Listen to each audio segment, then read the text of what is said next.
29 and 5 the opening quarter. American Ideal at Woodland Stud, fillies and mares. At the Judge Bell and 1 to go. And Better Keep the Faith, the Better's Delight filly. Leads by a length. On the outside is High Society Gal. And trailing Better Pack, a Pistol. Kill Lady is in the 1-1. Wine Collector, Reese Fensom, 3 back on the inside. Track through by Vengeance, then Mystic Desire. And a length and a half, Elisa Vita, No Chance, Smiling Tack. Second quarter, 32 and 9. Better Keep the Faith into the back. Leads by a length on the outside. High Society Gal, the favourites, doing it tough. Parked outside the second favourite. And Better Pack, a Pistol, after that lightning move off the gate, has had a beautiful run in transit trailing. 1-1 Kill Lady. Wine Collector, 3 back on the inside. Then Mystic Desire racing on the outside of Vengeance. And Elisa Vita last, 500 to go. Better Keep the Faith leads by a half on the outside. High Society Gal and Better Pack, a Pistol waiting the passing lane run. Then Kill Lady. Wine Collector. Vengeance clears the pocket off the inside. Further back, Mystic Desire. Better Keep the Faith and High Society Gal swing together. Quarter down the back, 31 and 2. Better Pack, a Pistol waiting the passing lane. Kill Lady down the outside. It's Better Keep the Faith. Kill Lady. Up the inside is Better Pack, a Pistol. Leader is Better Keep the Faith. Back on the inside is Better Pack, a Pistol. Lovely drive this by Ben Butcher. To secure that early trailing position. Gets home nicely. Better Pack, a Pistol over Better Keep the Faith. Kill Lady. Elisa Vita rushing home. Then Vengeance. Wine Collector. High Society Gal did it too tough tonight. Mystic Desire's back, and Smiling Tack pulled up 28 and 7 the final quarter in 2:45.3. Beautiful drive, Ben Butcher. Raced her off the gate early. Secured the markers, then handed up to Better Keep the Faith, and she'll ping Better Keep the Faith on the passing lane, and Kill Lady closed in nicely. Elisa Vita, how costly was her gallop across the top the first occasion. She's rocketed home for a fourth, but Better Pack, a Pistol to make it a Better's Delight. Quinella in the first over Better Keep the Faith, Kill Lady and Elisa Vita. American Ideal at Woodland Stud, fillies and mares, Mobile Pace goes the way of number 8, Better Pack, a Pistol.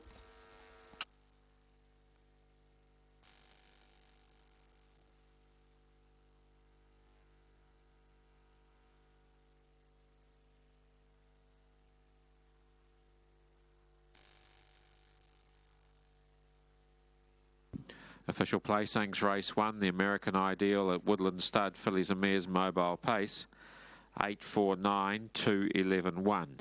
849 211 1. Horse 8, Better Pack, a Pistol, paced the 2200 metres in 245.29. Mile rate of 2 minutes 0.9. Last 859.2, the 428.7. The margins 1 length, 1.5 lengths, 1 length. 849 211 1. Race 1, the American Ideal at Woodland Stud, Mobile Pace. On the call of Judge Graham McLennan, back at the head of the field, Better Pack, a Pistol picks up a Harness Plus bonus tonight too. Beautifully handled by Ben Butcher. Trained a pin 4 at start 20 for the Better's Delight Bay 3-year-old filly out of Pistol Packing Mama, and was bred by Brecon Bloodstock Limited. Back into the victory circle, Better Pack, a Pistol. Kevin Foley down there with Woodland Stud. Auckland Trotting Club steward David Turner also in attendance with the victory celebrations. 4, Better Keep the Faith for a second. The Better's Delight Bay 3-year-old filly out of Running on Faith, raised by Mrs. H. Van Opseyland, along with Woodland Stud, Mrs. K.J. Purden, T.G. Jackson and A.T. Jackson. Barry Purden trained at Clevedon, Zach Butcher. And the 9, Kill Lady for third, the Sutter Hanover Brown 4-year-old mare out of Miss Abigail, raised by CF along with AJ and Mrs. D.M. Greaves. Colin Butler trained at Cambridge Raceway, and Andre Potama. Number 8, Better Pack, a Pistol, $6 and $2.10, 6 and 2.10. 4, Better Keep the Faith at $1.40, $1.40. And 9, Kill Lady, $3.40, $3.40. Quinella, $8.50, $8.50. Trifecta, $207.40, $207.40. First 4, $1,320.70, $1,320.70. Race 2 on the program tonight, the IRT Trot, 2,200 metres, all clear for race 2.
Yeah, Daryl, I went 2, 6 and 1.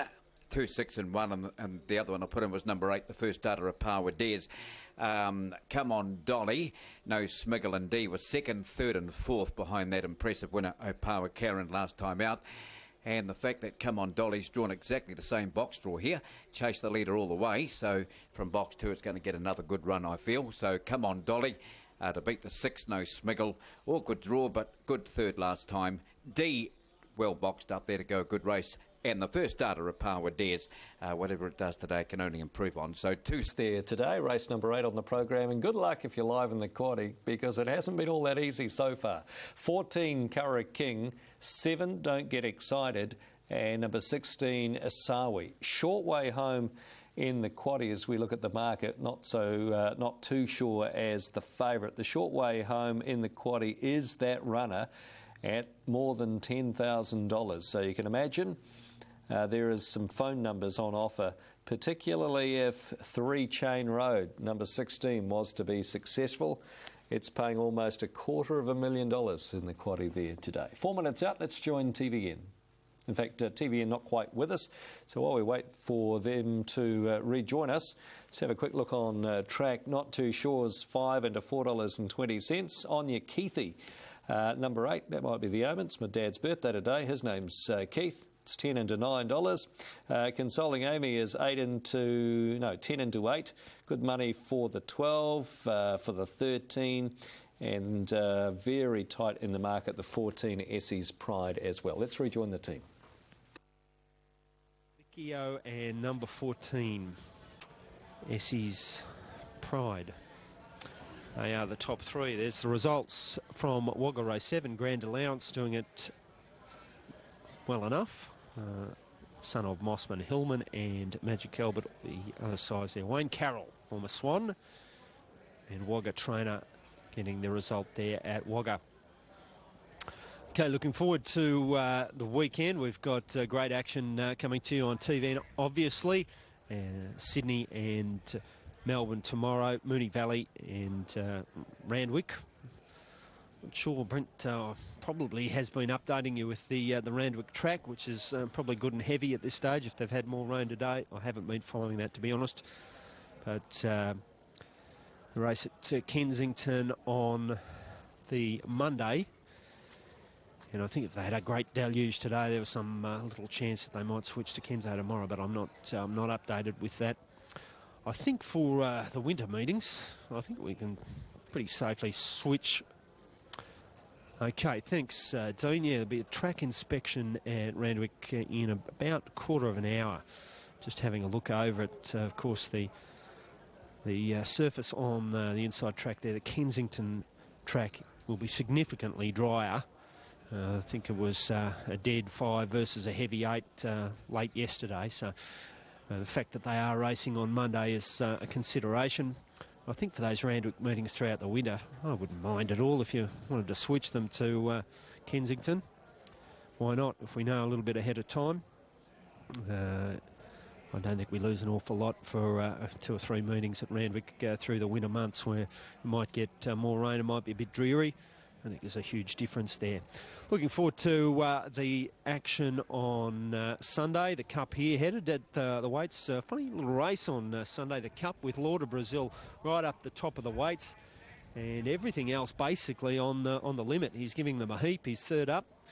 Harry Coffey, the booking for Lord of Brazil. Look, I thought he could run a better race here on Sunday. His latest couple of seen him perform just a fraction below expectations, I suppose. But he's earned that weight with several city wins. He's been a grand galloper, and he started out with 1 or 2 of his early wins at this track. And I'm pretty sure I recall him didn't make the field in the Swan Hill Cup 2 years ago. I looked him up and down. I thought, oh, you'll win this, but he was an emergency in the race. He didn't get in.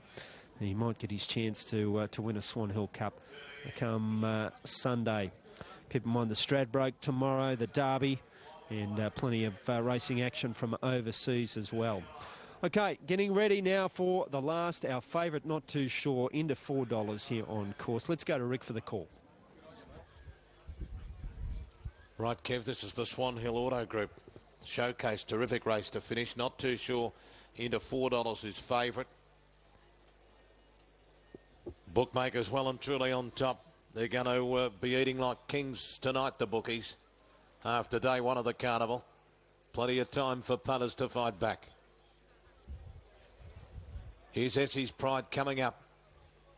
12:30 we start tomorrow with an 8-event card, and then of course Cup Day here on Sunday. Here's Offshore Echo coming up. He's a former carnival winner.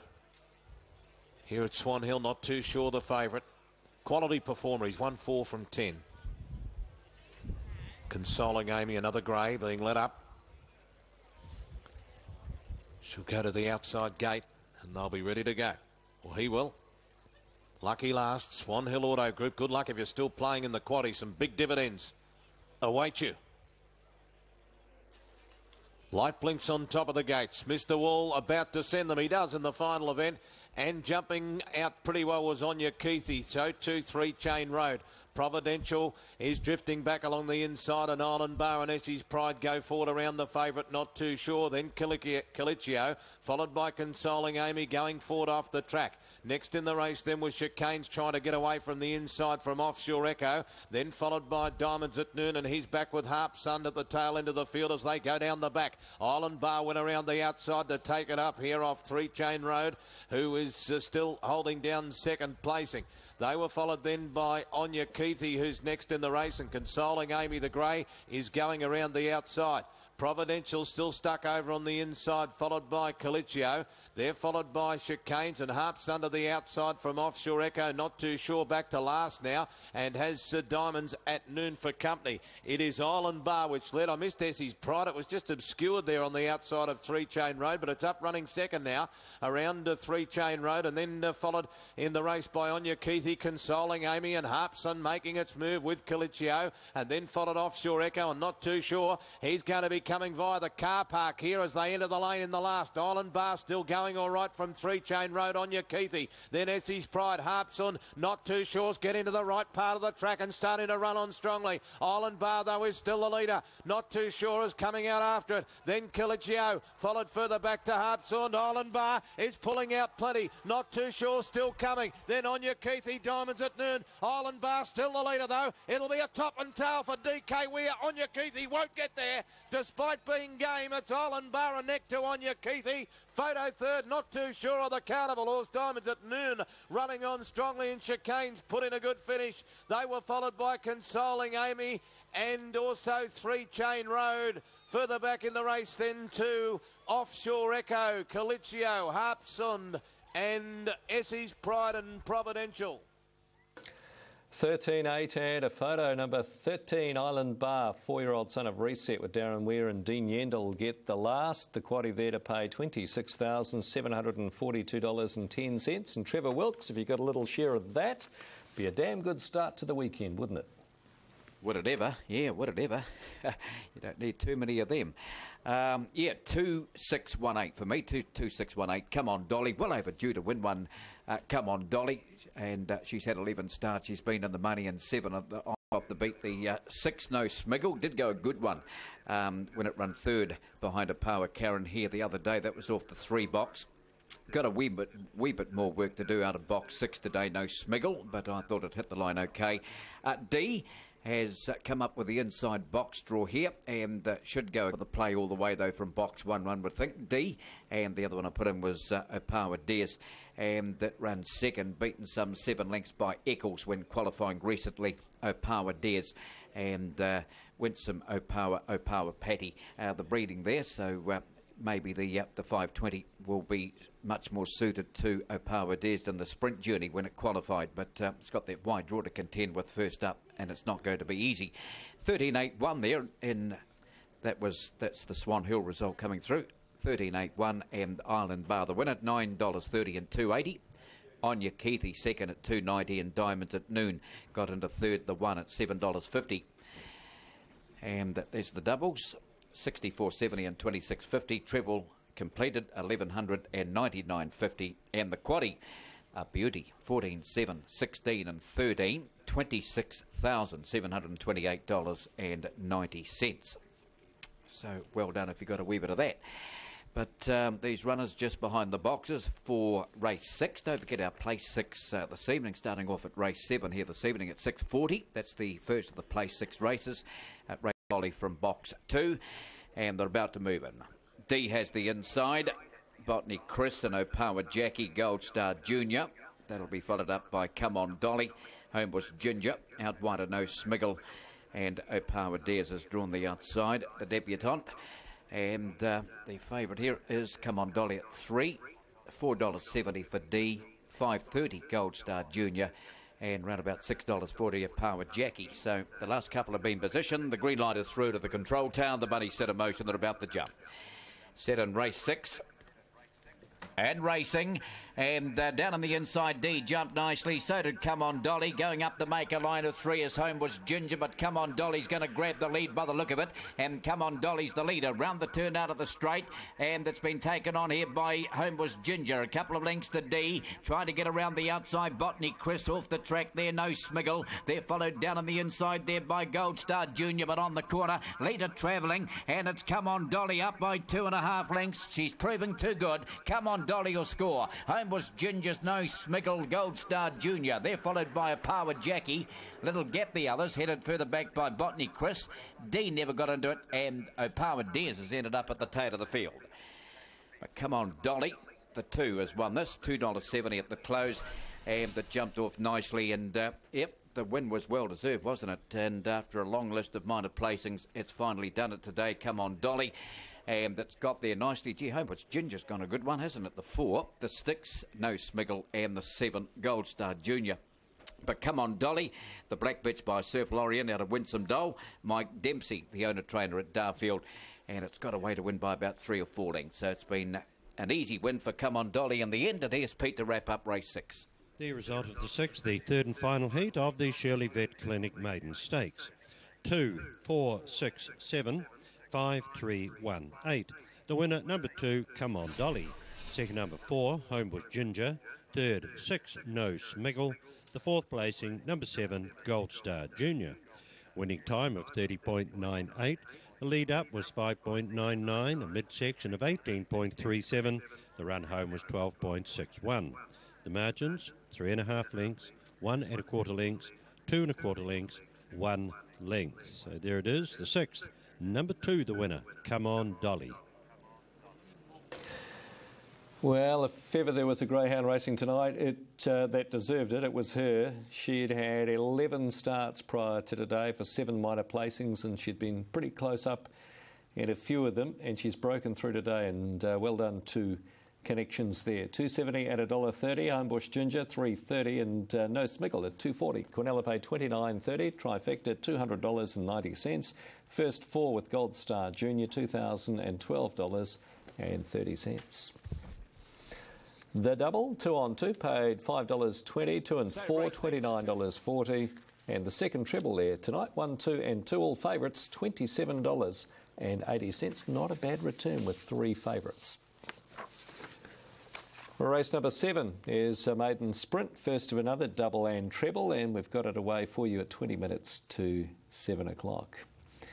In the meantime, Craig, we're back with you for the first of the trots tonight, and it's the Cambridge-trained Lucky Fortune who comes in fresh from gate number 5 on the front line. That is the favourite here. Yeah, thanks, Daryl. Of course, owned by Andrew Neal and trained by Andrew and Lynn. Andrew will take the drive tonight.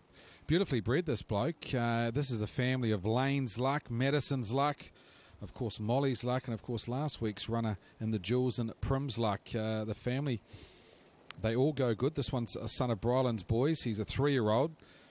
He hasn't been seen since he raced way back at the end of June behind One Over the Moon in the Jules. So it's been over a year. He's been at the trials. Pretty forward when he walked down the track tonight, and I think the key to him is a safe beginning. I think if he steps away, I think he's clearly the one to beat. He's got a lot of ability, Lucky Fortune, and a lot of speed, and I think the 2,200 metres will suit him tonight. So I actually did put him on top in front of 4-Star Monarch, 1 Jogo Bonita, and 10 Lady J. Stephen Reid's got 3 or 4 runners in tonight. The first of them is race 2. This is what he had to say.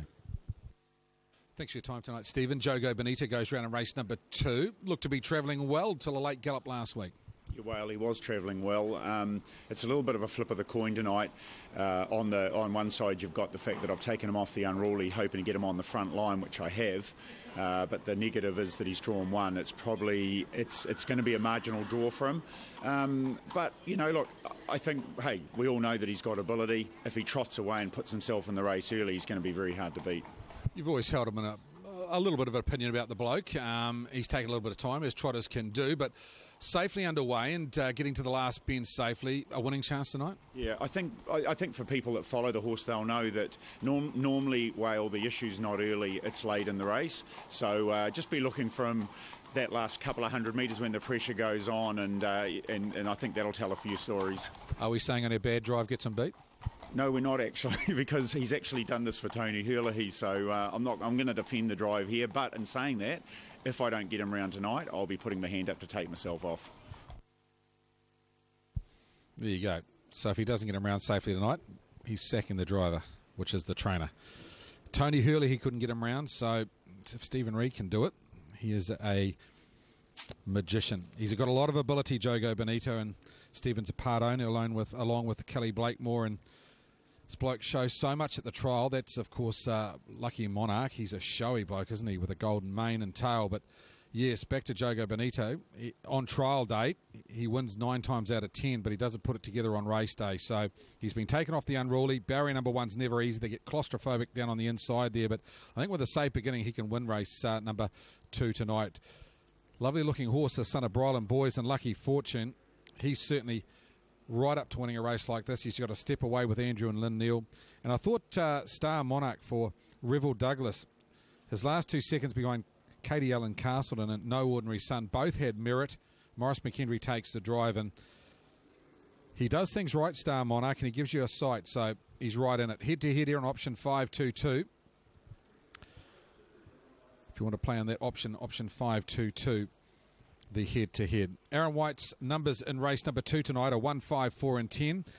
Aaron, Jogo Bonito, you'll know inside the first 400 metres whether he's a winning chance. Yeah, you did right there. He's got all the ability, hasn't he? He's just still working things out, the son of Monarchy. Once he does, I'm sure He will race through the grade. Stephen Reid to do the driving tonight. He's on top for me. He is a risk, but he's also got plenty of quality about him. We'll put in the 5 Lucky Fortune for people who watch the trial specials for the lead up to the Jewels. They would have seen this horse at Cambridge do a donut. Did a victory donut before its workout. And came down and Trotting and beat a pretty handy field down there too. Did Lucky Fortune. Well bred, of course, Bryland Boys out of How's Lucky. That's well in the mix. The 4-star Monarch, well, deserves a winning turn, doesn't he? The son of Monarchy, Maurice McKendry, and the 10 Lady J. Much better effort last time. Ross Johnson, Janine Cole in the ownership here. This is an IRT race. Ross Johnson would like to get some of that sponsorship money back, Craig, and if he does, he's getting a nice price too at $12 and $3.30. 1, 5, 4 and 10 for me. Yeah, had her in my top 4 as well, Aaron, on the back of a really good run last week behind No Ordinary Sun. When you watch the tape, the last 200 metres, she made up probably 6 or 7 lengths on them. What she's been doing in her previous starts has been missing away. She did it pretty much right last week and made up a lot of ground. Bernie Hackett in the card again for Michelle Wallace.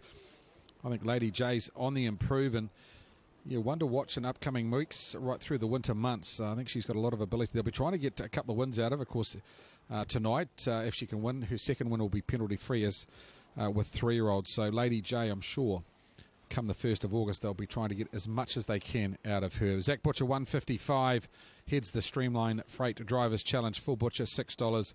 Maurice McKendry, $7.50. That's on option 531, and that'll close prior to race number 3 tonight.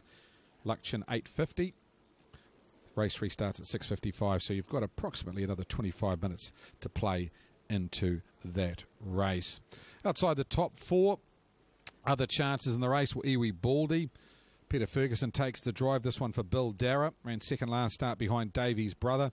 That was probably going back 3 or 4 weeks ago now, so it's had a bit of a freshener. The son of Thanksgiving.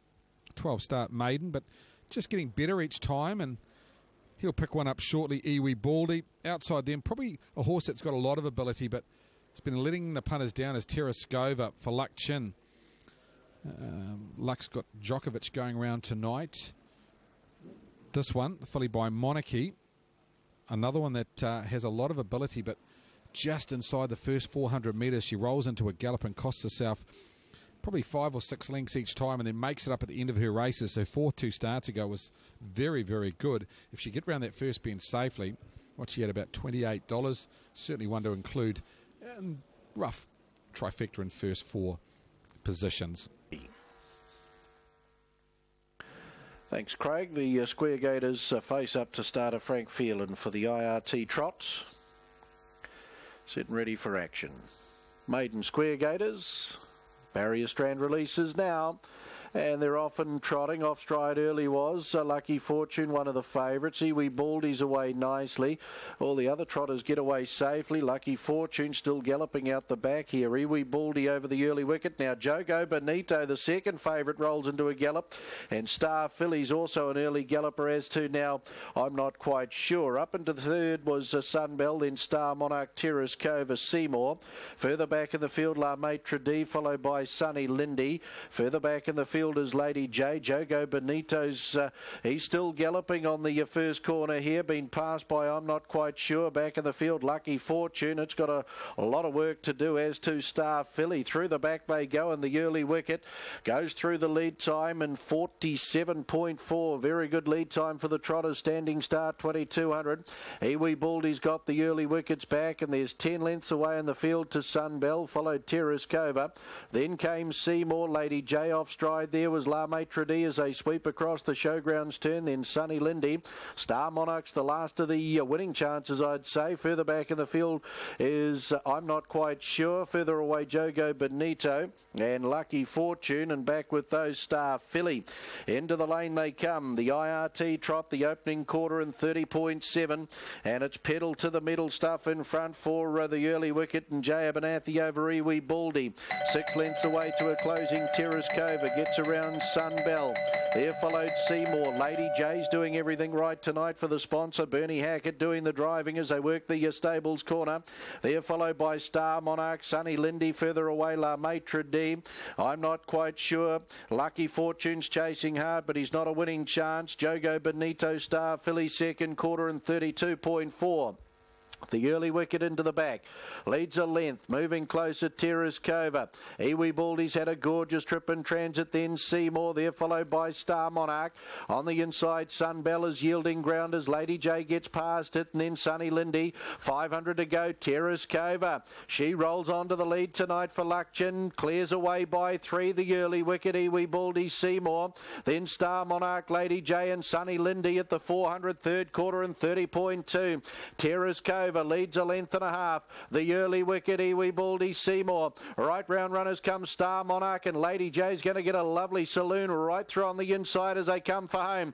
Terraskova by 3. The early wicket, Lady J, Star Monarch down the outside. It's Terraskova, 150 to go. Star Monarch, Lady J close in. Terraskova at the 75, going great guns by 2. Star Monarch going to run yet another second placing. Terraskova, Luckchin in and in nicely. Second over Star Monarch. Lady J third, then Seymour. The early wicket set up the race with those speedy tactics in front. They were followed Iwi Baldy, Lucky Fortune, Sunny Lindy, I'm not quite sure. Jogo Benito, the early gallop didn't help him. Further back in the field as they've gone past was La Maitre D and then Star Philly, and back with those was Sunbell. IRT trot final quarter, 31 and 3, 252.2 the overall run. And Terraskova gets the victory here for Luckchin. Of course, this time 12 months ago at Ashburton and the Jewels, finished 4th, I believe, down at Ashburton. Well, she's finally found that form again. And yet another horse bred by Luckchin, trained and driven. Star Monarch gets another good second to his career. Then Lady J. Nice run too. Seymour, first time out of the Peter Scaife barn, and Zach Butcher doing the driving. But Terraskova, number 12, she breaks her, or she gets her second victory. She picked one up as a 2-year-old. She set a track record that night too at Cambridge. The IRT trot 2200. Terraskova back in the winner's circle.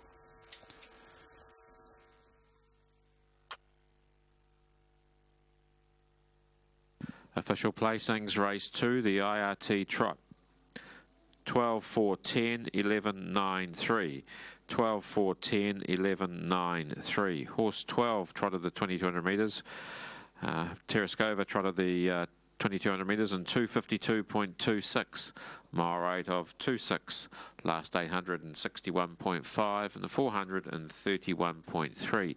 The margins 1.5 lengths, 5 lengths a neck. 12, 4, 10, 11, 9, 3. Race 2, the IRT trot. 12, Terraskova back at the head of the field. Raced by RJ Erickson along with AC Paisley, K.A. Irwin, along with CJ Cross and Dr. Luckchin. Luckchin, the trainer-driver out of Tamahiri. Luck also bred the Monarchy Bay 3-year-old filly out of Basu Kova. Win 2 at start 16. Great to see her back in the winner's circle too, Terraskova. Ross Johnson down there for IRT, part of the victory celebrations. Janine Cole there as well.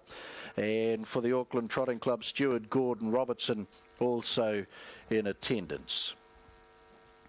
4-Star Monarch for second, gets yet another second placing. That's his 5th runner-up prize. Monarchy 4-year-old Bay Gelding out of Starkers, raced by R.N. Keldo, Mrs. B. Keldo and Mrs. P.S. Screen. Revel Douglas trained at Pukekohe, Morris McKendry. 10 Lady J for the sponsors. Majestic Sun Brown 3-year-old filly out of Indicata. Ross Johnson, Janine Cole, the owners. Michelle Wallace, Bernie Hackett trained out of Waiuku, and Bernie doing the driving. Number 12, Terraskova, returns $28.90 and $6.80. $28.90 and $6.80. 4-Star Monarch at $1.70, $1.70. And 10 Lady J, $3 even, $3. Quinella returns $78.50, $78.50. Trifecta $3,043.50, $3,043.50. First 4, $3,561 even, $3,561. 8 and 12 in the double, $194 even, $194. 8 and 4 concession, $9.50. $9.50. Just note a carry forward in the first 4, $3,311. Jackpotting through to race 3. The Majestic Horse Floats mobile pace, so well worth looking at a first 4 in race number 3. The only scratching out of the third is number 5, Bubba Luber. In fact, taking out the 5 and 13, Sparkling Collect also come out of a race 3. Time to go at 5 minutes to 7 o'clock.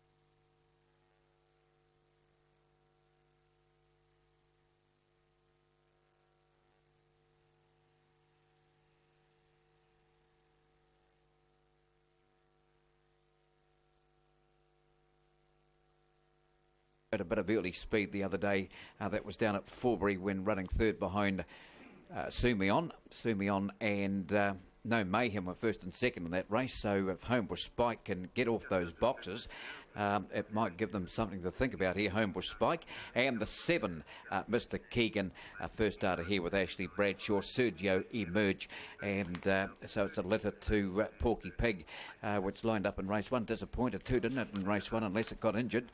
Don't know, but it run last in race 1. So Mr. Keegan run 4th of 4 when qualifying recently.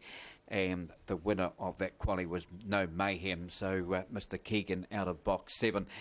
Enforced Kiwi, just about given up on Enforced Kiwi. Jet's been disappointing overall. Did run a good second 2 back, and then we tipped it out there the week last time and down the track.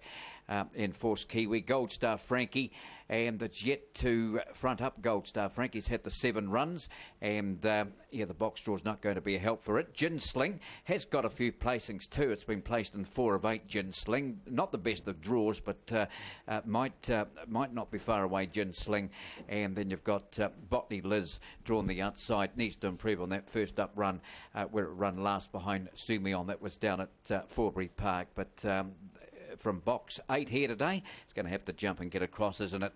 And the dog has been here before it qualified. It run 4th of 5 when qualifying behind Botany John. That was back on the 23rd of May. But No Magic certainly looks the one. Look at this, into $1.60. It's been crunched with the bookies as well. So it's crunched on both totes into $1.60. No Magic. 1, the beat, the 2, the 6 and the 7, and they're about to load up here for race 7. This is the first to play 6. Good luck to you all. We'll have a good look at that quaddie prior to the jump later in the night as well. Our quaddie coming up race 9 at 7:35. But they're loading up here for race 7. Up they come. No Magic is the warm water down on the inside. Enforced Kiwi, Gin Sling ready with Mr. Keegan. Pepman Paddy, Gold Star Frankie, Homebush Spike, Botany Liz. Green light is through and the bunny set in motion. They're about to jump. Ready? And racing down on the inside, No Magic slow. One of the best out wide on the track. Homebush Spike was followed out there by Pepman Paddy, and now the rail opening up for No Magic. Zipping around the outside, Mr. Keegan. There followed back we go there to Enforced Kiwi on the corner. Mr. Keegan took over, and up they come. Mr. Keegan will beat No Magic. 3 or 4 back there, Homebush Spike. There followed in that bunch along the inside, Gin Sling. Not really sure about 4th. Enforced Kiwi was in that bunch. So was Pepman Paddy. There followed further back. There we go too. Botany Liz and Gold Star Frankie back there as well. There's race 7, but this has been impressive. Mr. Keegan, he's just whistled around the outside of them. And the first starter, of course, by Sergio. So we know how good Sergio was. This one out of the good race pitch, Emerge. And there he is now, just coming around the outside. He run last of 4 when qualifying, but instant improvement. And round the outside, into the lead. No Magic's run on nicely, but just found Mr. Keegan a bit too strong. 7 will score, then the 1. And then the 6, I think, was it? And then I wasn't sure about 4th. It looks like the 3 over the 5 and the 2 tucked up in between them as well. But it looks like a 7-1-6-3 finish. So the winner, number 7, Mr. Keegan. The Black Dog by Sergio out of Emerge, raced by the CQ Syndicate and trained by Ashley Bradshaw at Rangiora. And she really goes without getting a winner these days, Ashley, and she's done it with Mr. Keegan in race number 7. Here's the result with Pete after race 7. The result of the 7th, the Yellow Mustard at Stud Dash. 7-1-6-3. 5284. The winner is number 7, Mr. Keegan. Second, number 1, No Magic. Third, 6, Homebush Spike. The fourth placing to number 3, Enforced Kiwi. Winning time was 17.70. Lead up 5.96. Run home 11.74. The margins 1 1/4 lengths, 3 lengths, half a length, half a length. Race 7, number 7, Mr. Keegan. All right, those that anchored No Magic in place 6 will be delighted that at least she's ended up running second, but she's been beaten by a pretty nice dog here having its first up. Mr. Keegan, $13.20 and $3.20, even running last when qualifying, has come out at pretty short odds, really, relative. 132nd, 193rd, Quinellipo's $10.30, Trifecta $180.10. First forward, number 3, Enforced Kiwi, returns $1,387.60. That's race number 7. Quick look at race number 8. It's Class 2 Sprint, due off at 7:08 tonight. Favourite is Go Tomo, but as you can see, outside of another, every dog in the race given an each way chance.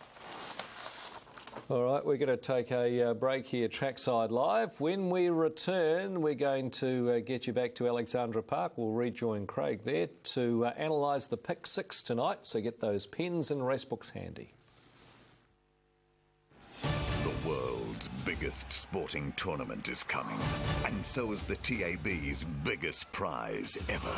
It's your chance to pocket a life-changing $5 million. Pick the outcomes of the games of the 2014 Football World Cup for free, and you could be a multi-millionaire. Enter for free now at tabchallenge.co.nz for your chance to score $5 million. Streamline your freight forwarding operation with Streamline Freight. Long-time sponsors and supporters of harness racing, Streamline Freight is your first choice for nationwide freight and parcel distribution. In their business, experience matters. With 20 years in the business, Streamline Freight's a seasoned campaigner. But what good's experience if you don't have speedy delivery of freight? Streamline Freight are not just fast, they're express, with 2-day delivery transit times New Zealand-wide. Harness the experience and speed of Streamline Freight. Branches and agents nationwide.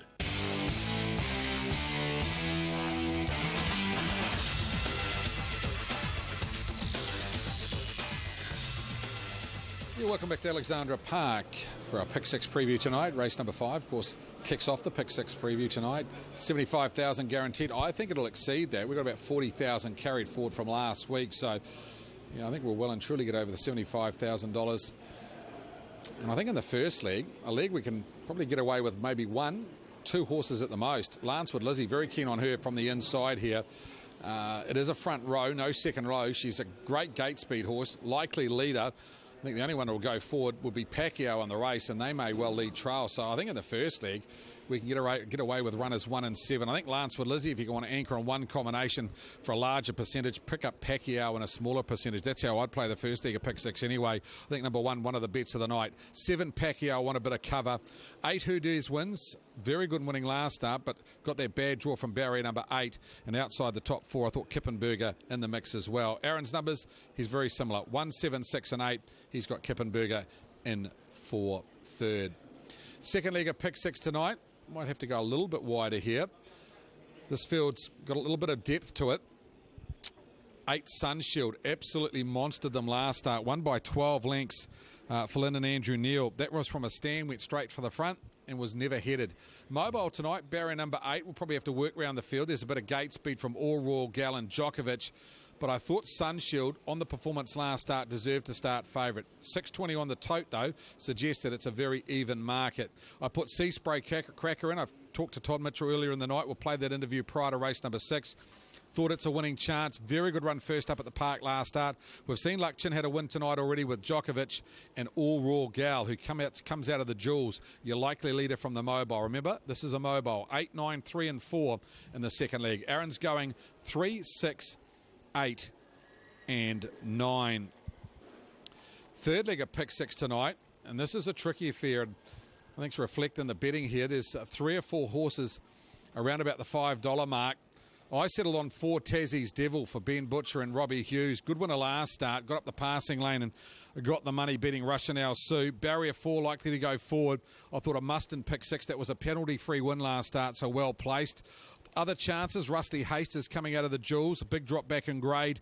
And I thought Russian Al Sue, who ran second at Tassie's Devil 2 starts ago and a big winner at Cambridge 3 starts back, also in the mix as well. So 4, 7 and 9 would be my top 3. The Ruffy Clarius, horse number 11, hinted to me in the last 3 or 4 starts. It's getting better and would be the blowout in pick 6. 4, 7, 9, 11 for me. Aaron White in the third leg of pick 6 tonight. He's 5, Butte Mac at 15 to 1. 4, Tassie's Devil, Rusty Haste, and he's put Mac Cullen into the third leg. Fourth leg here, there's a massive drop back in grade here for a horse called Sia Mac. He's been racing in the 3 to 5 win grade. Hasn't won a race in 10 starts, so he's downgraded from a 3 to 2, and it's a 1 to 2 win field. He's been the best back runner on the book today. Opened at $2.80 into $1.90. Sia Mac, clearly the one to beat. If you want a bit of cover, Royal Council coming in off the Jewels as well. Ran 7th behind Venus Serena and Ideal Bell last start in a very good field. Follows out C-Mac, should have got a good run through. So 11 to beat 10. God forbids a nice filly. Likely leader. If you want to go a little bit wider, put her in. For me, it's 11, 6 and 10. If you want to anchor one, Sia Mac would be the one. Christy Brianna, the best value in the race. Aaron, he was very keen on Sia Mac. Thought it was a special on the night to beat 6, God forbid, 10 Royal Council, and C-Mac made his top 4 as well. Standing start event is race number, well, a 5th leg of pick 6 tonight, race number 9. The bucket list is off the front. He's been backed and beaten on many occasions. He gets his chance tonight. He is the only horse off the front. I wouldn't anchor him, though. He's one of those horses that finds one better every week. This week, well, it could be Chief Thundercloud, who's been great since coming north. I thought Steal a Light, if she begins like she can find the front early. A real runner, $16 on the tote, $8.50 on the book. Give her a winning chance. And Master Charlie indicated that he's back in form with a good placing last week. I put them in this order, 1, 5, 2 and 7, and a leg that I think you need to go wider. The bucket list, he's a winning chance, but no anchor. Aaron's got Spirit and Desire on top. I just felt that she missed a race last week, being scratched in the North Island Breeder Stakes. She is a chance if you want to go wider. The Bucket List, Delight Brigade, and Master Charlie for Aaron in his top 4. The last tonight is the Trot. I thought down the bottom of the book, Tribune for Richard Brosnan. Very consistent trotter, been racing well, and what you get with him is good manners. Thought he could win the last. $4 the book, $6.80 the tote. There's been money for Ivanov and Luck Chin, $2.70 the tote, $3.60 on the book. Silver Wisp, Ted Edwards has got 2 in this race. Silver Wisp and Dauntless, both chances. Consider them in pick 6 in a leg that is very hard to anchor. 8 on top for me. I found Silver Wisp in my top 4, along with Tarn, the Southerner with Murray Edmonds, and 6 Dauntless. Aaron White's numbers in the last. He has found number 5, Silver Wisp, 8 Tribune, Ivanov, and Kip Keno. In summary, I think if you're taking a pick 6 tonight, possible anchors. Lancewood Lizzie in the first leg and Sia Mac in the third leg. Our next dope kicks off race number 3 in approximately 4 minutes' time, and we've got Mighty Flying Major at a $2 favourite. Earlier in the night, I caught up with Ken Barron, and this is what he had to say. Ken, you've got 2 runners in the third. One that we really want to talk about, Mighty Flying Major. Of course, he's coming back from the Jewels last week where things didn't pan out. Understand he's had a trial during the week? Yeah, they stood him down well, and he just had he was a non-competitor in the trial just to prove there was nothing untoward. So yeah, he just I can't explain why he did what he did, but something upset him. We've seen him go around on the age group races and in the good Group 1 races and been very competitive against our best. Tonight he drops back to a maiden, right-handed for me. Is that a concern? He loves right-handed. He does 90% of his work at home right-handed, so no problem with that way of going. He's never seen the track, and he's coming off a glitch on his last start. But if he's right, he'll be very hard to control out of the gate and want to lead, and they'll have to run him down. And he's, as you say, he's gone 54, so he's his biggest enemy himself. If he does everything right, he'll be very hard to beat. On the form that he's shown in the 2-year-old races, he does look to one. The one I want to talk about is a first starter here. Don't know a lot about it. Real Intentions from a nice draw. What can you tell the punters about this horse? Yeah, well, the reason she's here is she loves this way too, so she loves coming this way round. And she trialled really nice at Mochikara in 47. I just took her there and she was ready to go about a month ago, and she just got injured, and we give her a week off, and she come back and took her to the trials, and she went so good, and we decided to bring her up here as well. So yeah, she probably hasn't got the blazing gate speed to trail the other guy if that's the way it pans out, but she'll hit the line good. That's Ken Barron's thoughts on his two runners. Stephen Reid, he's got a first starter in here called Flying Loose. This is what he had to say about the filly by Mach 3. Stephen got a first starter going around in race 3, beautifully bred. What can you tell us about this first starter? Well, he's taken a little bit of time, obviously. He's a big raw bone Mach 3. He's got ability, but I would be thinking probably, give him a couple of runs, he might need a bit of ring craft. It's quite a hot field as well, isn't it? There's the likes of Mighty Flying Major that's coming out of the Jewels, so drawing the second row, maybe one to follow in upcoming weeks? Yeah, I think that's a fair call, I think, over the winter months. And the other thing, too, is that he'll get better with time. So, yeah, but look, it's I've got to say it is a handy field, and there's a few first starters in the race that I don't know a lot about. So it's a little bit of wait and see for us. But in saying that, we've been happy with his work. Stephen Reid's thoughts on Flying Loose out of Give It a Whirl Girl. So beautifully bred, this one. The Breckons in the ownership, and Stephen Reid thought maybe tonight, just from the second row, one to watch, will improve with a run, and maybe an outside first for chance. I put Mighty Flying Major on top. He's coming out of the Jewels, of course. He was in that incident at about the 600 metre mark or 400 metre mark, where he was 3 wide and had a gallop and caused a little bit of carnage in behind. Had to trial again during the week on Tuesday, and he got through that trial satisfactorily, so passed to race tonight.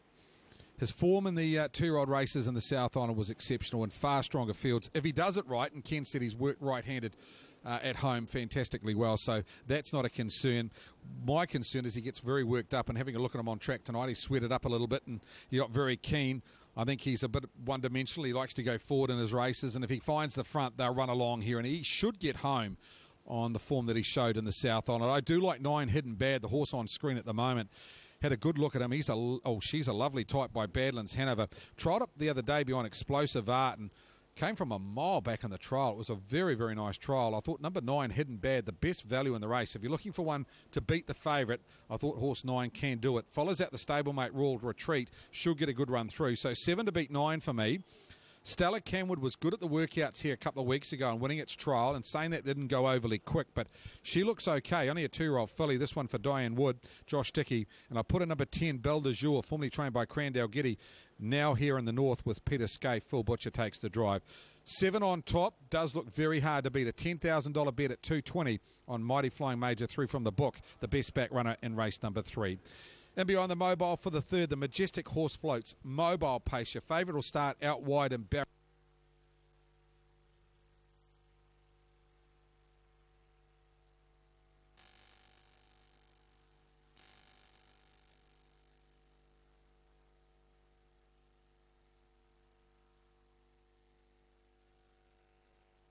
The gate with the runners in behind the Alabar Arm.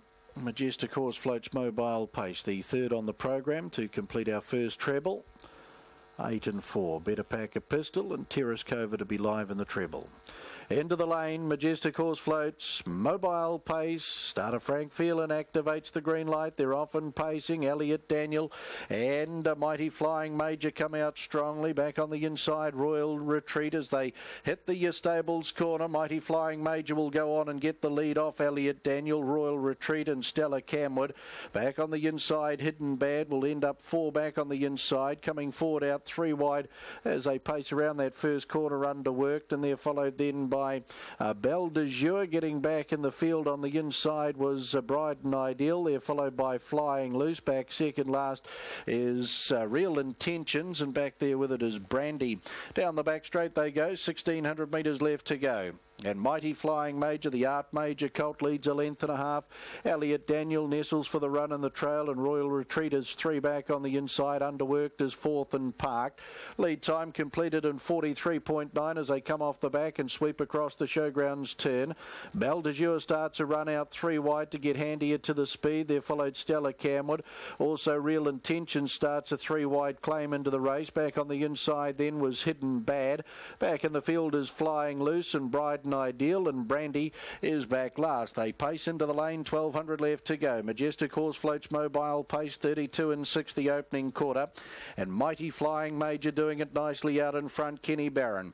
Up on the outside, stablemate Real Intentions, the debutante by Better's Delight now to sit park. And Elliot Daniels secured that lovely run in the trail as they make the stables corner. In the 1-1 is Belle de Jour racing on the outside of Royal Retreat, a length and a half in the field to Underwork, racing on the outside of Hidden Bad. Then Stella Camwood on the outside of Bryden Ideal, flying loose second last. Brandy back of the tail, 30 and 5 the second quarter. Into the back. And Mighty Flying Major, still a length and a half. Elliot Daniel on the outside, Real Intentions. 3 back on the inside, Royal Retreat. Been covered up by Belle de Jour and Philip Butcher, 1-1. Then Hidden Bad, all dressed up, nowhere to go. 4 back on the inside of Underwork. Stella Camwood starts a run, 3 wide. Flying Loose gets a ride home on the back of that.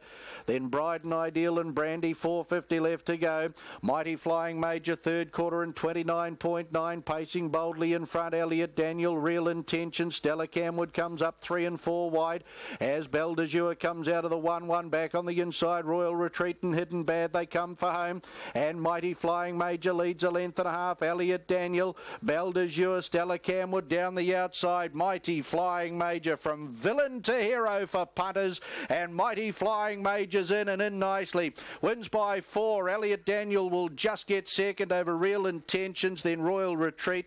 Belle de Jour underworked and out wide of Stella Camwood. They were followed then by Hidden Bad. Couldn't get a crack at them in the home straight. Flying Loose was back in the field with Bryden Ideal, and back with those Brandy. Final quarter in 27.6 to 44.7. He settled beautifully in front, the Art Major colt, Mighty Flying Major, and he's come away strongly in the home straight here, Kenny Barron. And after his Jules Day antics, he comes to the park a week later and does everything perfectly right and comes away strongly. Elliot Daniel will just get second here. Richard Brosnan, Real Intentions for third. Line up for fourth, but Royal Retreat looks like it'll just get that on the inside of Belle de Jour. Majestic Horse Floats, a Mobile Pace. Oh, what a week can be for punters.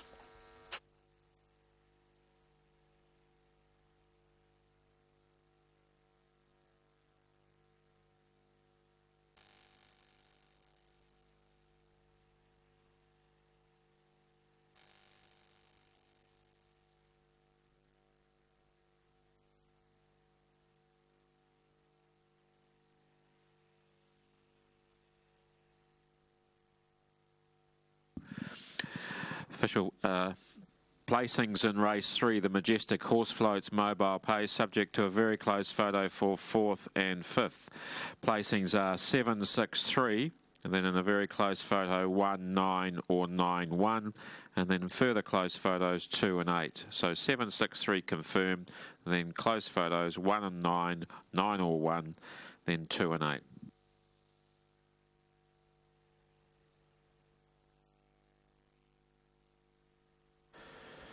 Mighty Flying Major to come back at the head of the field. Raced by Thompson Bloodstock Limited, trained at West Melton by driver Ken Barron. Art Major Bay, 2-year-old colt out of Fleet's pocket. Win 1 at start number 9, and does it in great fashion under the ribbon of light here at Alexandra Park. Race, I should say, bred by Lex and Heather Williams too. Mighty Flying Major. And congratulations to Thompson Bloodstock in the ownership. John Kenny, along with Auckland Trotting Club steward Murray Goldsworthy, will be part of the victory celebrations with Majestic Horse Floats. 6 Elliot Daniels second, Live or Die 6-year-old Bay Gelding out of Sakita, raced by B.Y. Lim and Mrs. D.M. Stewart. Richard Brosnan, the trainer driver, out of Ardmore, and 3 Real Intentions third. The Better's Delight Bay 3-year-old filly out of Tizacullen, raced by J.H. Mullins, J.C.T. Cutler, along with J.W.E. Duming, along with J.A. Hartley, P.C. Wells and T.J. Sprott. Peter Ferguson, the drive for West Melton trainer Ken Barron. Official placings, race 3, the Majestic Horse Floats Mobile Pace, 763-192, 763-192. Horse 7, Mighty Flying Major, pace the 2200 metres in 2:44.79, mile rate of 2 minutes 0.5. 763-192, race 3, the Majestic Horse Floats Mobile Pace.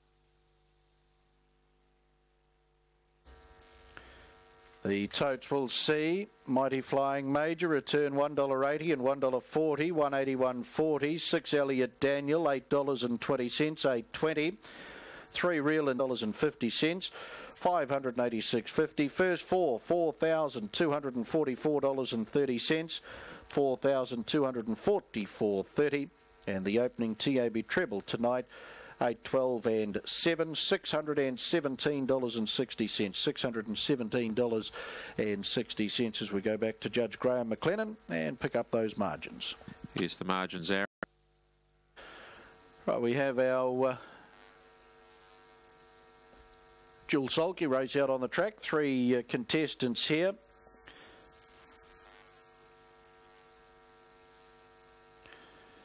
Out there in the orange colours.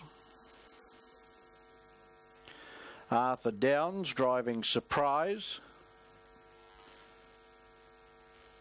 My apologies, we do have a change in the minor placings. So the placings are 763-110, 763-110.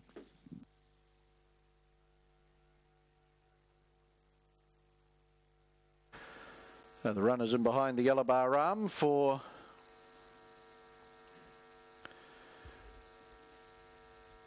our Jules Sulky race tonight. Surprise and Arthur Downs in the orange colours. Khaleesi and Charlie Crowley in the pink. And Mama Gay Wilson in the purple set of colours. She'll start out of barrier 2. And down on the inside, Charlie Crowley in the pink, Arthur Downs in the orange out of barrier 3. The green light is on, and the Jules Sulky field is sent on their journey and powering out of the mobile gate. Charlie Crowley and Khaleesi to take the early lead. From in second, Gay Wilson on Mama Gay. And as they work the stables corner, Arthur Downs and Surprise, they settle back at the tail end as they pace out with 900 metres left to go. Charlie Crowley and Khaleesi setting up good terms out in front here.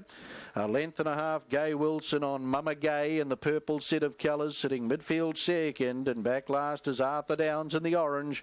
And Surprise, down the back they go, 700 metres left to run in the Jules Sulky event tonight. And leading along Charlie Crowley and Khaleesi. So they work down to the 550. Starting a run now is Arthur Downs and Surprise getting around the outside of Mama Gay and Gay Wilson, who's got that beautiful run in the trail as they sweep across the showgrounds turn, and pacing boldly in front is Khaleesi. Charlie Crowley doing the driving, getting closer on the outside. Surprise and Arthur Downs. And waiting for the passing lane is Mama Gay and Gay Wilson. The Jules Sulky race, they flatten for the run home. And Khaleesi, Charlie Crowley, Surprise, Arthur Downs down the outside. Mama Gay and Gay Wilson the passing lane. The 3 of them locked in a great battle here. Still in front is Khaleesi, Charlie Crowley, Mama Gay and Gay Wilson on the inside, and Surprise and Arthur Downs. They drive, and the pink colours will get in. Charlie Crowley and Khaleesi by a nose on the outside. Arthur Downs and Surprise. And in for third, about a half a head away, Mama Gay and Gay Wilson. Great 3-way battle in the home straight for the Jules Sulky race tonight. But Khaleesi and Charlie Crowley will get the job done, set up very good terms out in front. They couldn't get past. Surprise on the outside, Arthur Downs. Mama Gay and Gay Wilson through on the passing lane.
Ladies and gentlemen, to come back, Charlie Crowley and Khaleesi. Too good. And the Jewel Sulky affair tonight gets home by a nose. Arthur Downs and Surprise. And Mama Gay and Gay Wilson, one of our hard-working staff here at Alexandra Park, will go down a nose and a half head in for third. Great contest. Jewel Sulky Racing here. Further information, alexpark.co.nz. How you can get involved, get your friends involved, your company involved in Jewel Sulky action here under the ribbon of light at Alexandra Park. Yeah, thanks, Aaron. And if anybody's never seen corporate racing here before at Alexandra Park, it's a great chance to bring your family, your friends along. We'll talk to the birthday boy very shortly. Hello, how are you? He's in a big fan club. What about Aaron White, our commentator, calling you Mama Gay? That's very disrespectful. That's the name. That's my name from the office. Okay. All these kids call me Mama Gay. You've been a party to these sort of corporate races for a long time, and every time we have people come on track and do it, they love it. They do, yeah. It's been my first experience. Oh, was it your first time? Yeah. Wow. Were you surprised how fast they go? I was, actually. Well, glad you enjoyed it, Gay, and you deserve a bit of a spin around the park. Now, Charlie, come here because you're the only girl I know who, as well as doing stuff like this, is also a semi-professional wrestler. And I'm not making it up, am I? No, you're not. How did that compare in the scariness levels to being a semi-professional wrestler?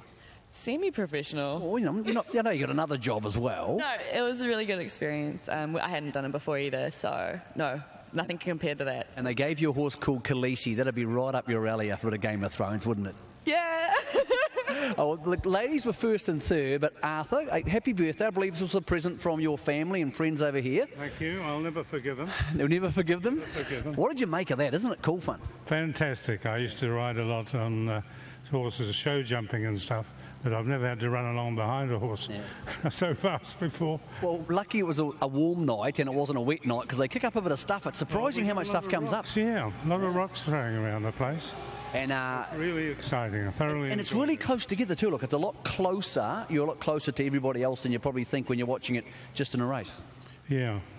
Okay. Well, it can't be more immediate than that, can it? No, it can't be. You enjoyed the experience, though? Back. What birthday was it exactly? You can just give us a 10-year range. Won't go down that track. Okay, was it between 5 and 6? Or Gargantuan. Gargantuan. Okay, mate, congratulations on behalf of Alexandra Park. Great to have your family here. We hope you enjoyed yourself. Who's this little person? Mitchell. Hello, Mitchell. How you going? Is that your dad? See you, Mitchell. Okay, that's the corporate experience here at Alexandra Park. Check out alexandrapark.co.nz. Really easy to get your friends, your family, your business involved. It's really safe. You get a DVD, a commentary, and as you heard from Aaron White, it's just like a real race. So hope you enjoy the rest of your night here at Alexandra Park. If you're enjoying the hospitality packages and you have a few, leave the car here. Come pick it up tomorrow. Get home safe.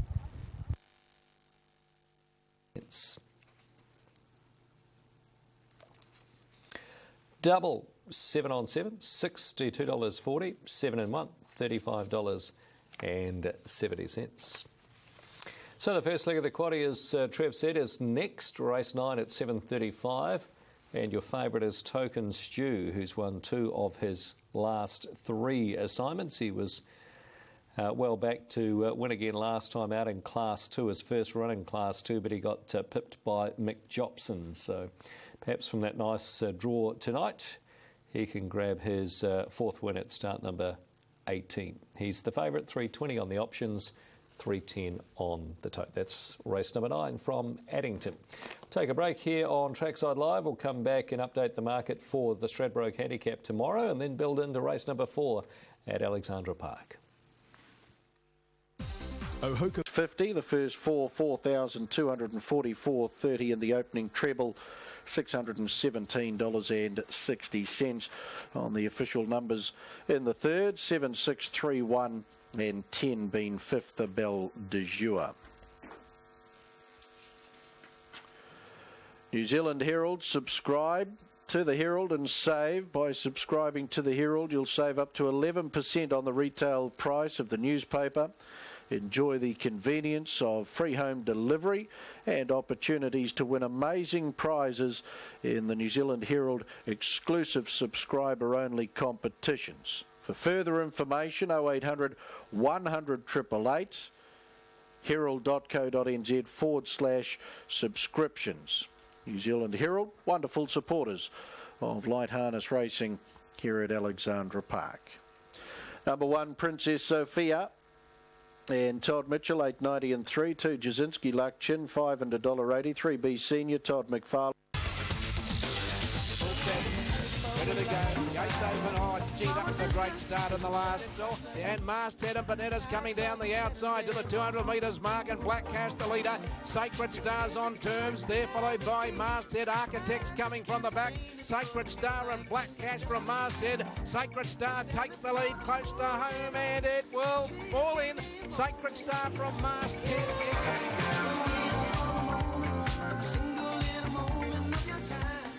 One of my favourite race days in Australia tomorrow. It's Stradbroke and Queensland Derby Day there from Eagle Farm. The weather's beautifully fine. The track is good 3 and the running rail for the program out 3 metres. The Group 1 feature over the 1400 metres can be seen live here on Trackside Live tomorrow afternoon at 5:40, and with most of the big guns drawn awkward gates, it's turned out quite even. I think we've got a pair of $5 favourites further down the market, and Hucklebuck and also Shrekandi, who drew gate number 17. You've got Sacred Star that we just highlighted there in the video clip, drew gate 20 after winning the BTC Cup so impressively the other day. Tim Bell sticks with the ship there. Rebel Dane drew gate number 22.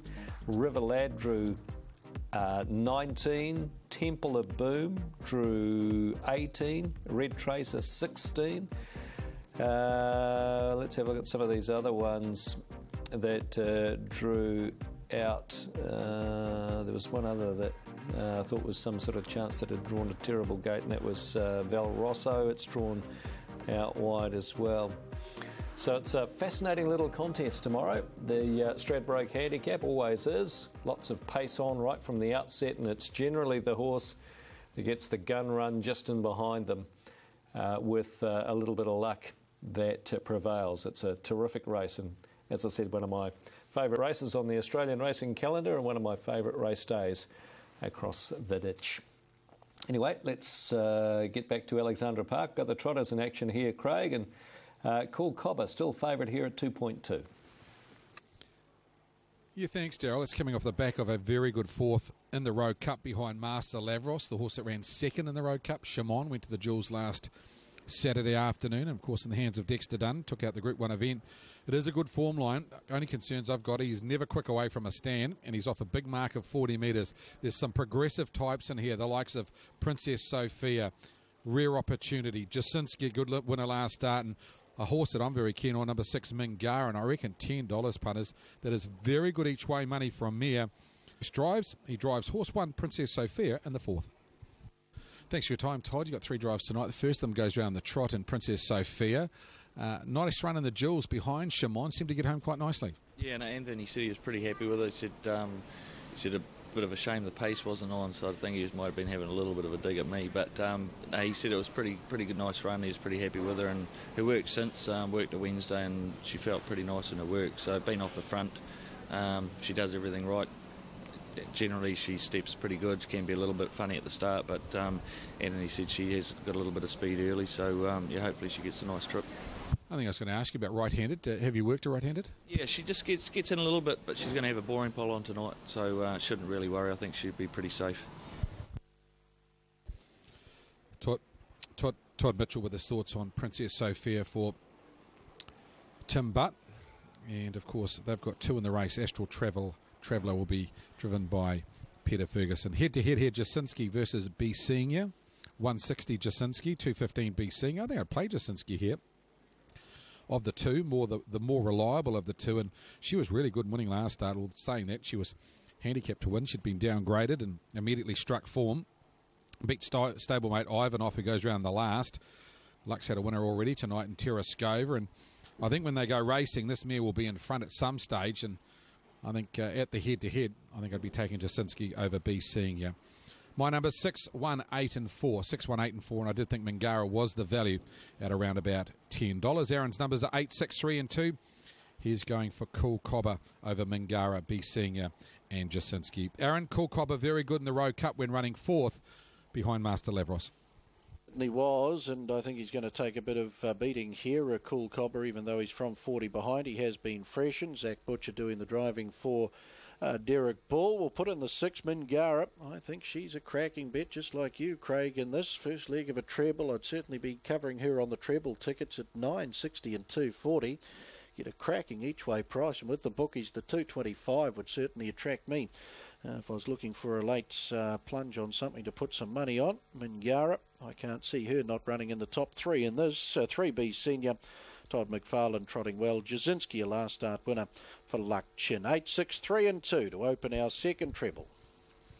It's a nice field, Aaron. I mean, right from top to bottom, you've got the Central District's visitor in Foray. He's won his last 2 starts. I know Manawa 2 form. Initially, you look at that and you wouldn't read too much into it, but gee, he's not a bad bloke, this. By Armbro Invasion, he's only had 24 starts. He's won 7 of them. Of course, Matt had a very smart trotter a few years ago that went to Barry Purdon and Raidon. Similar type of horse to Raidon. He probably doesn't have the high speed, but he's a horse that I reckon will do a very good job. And with racing him in the north, he's probably lacking opportunities in the Central Districts at the moment.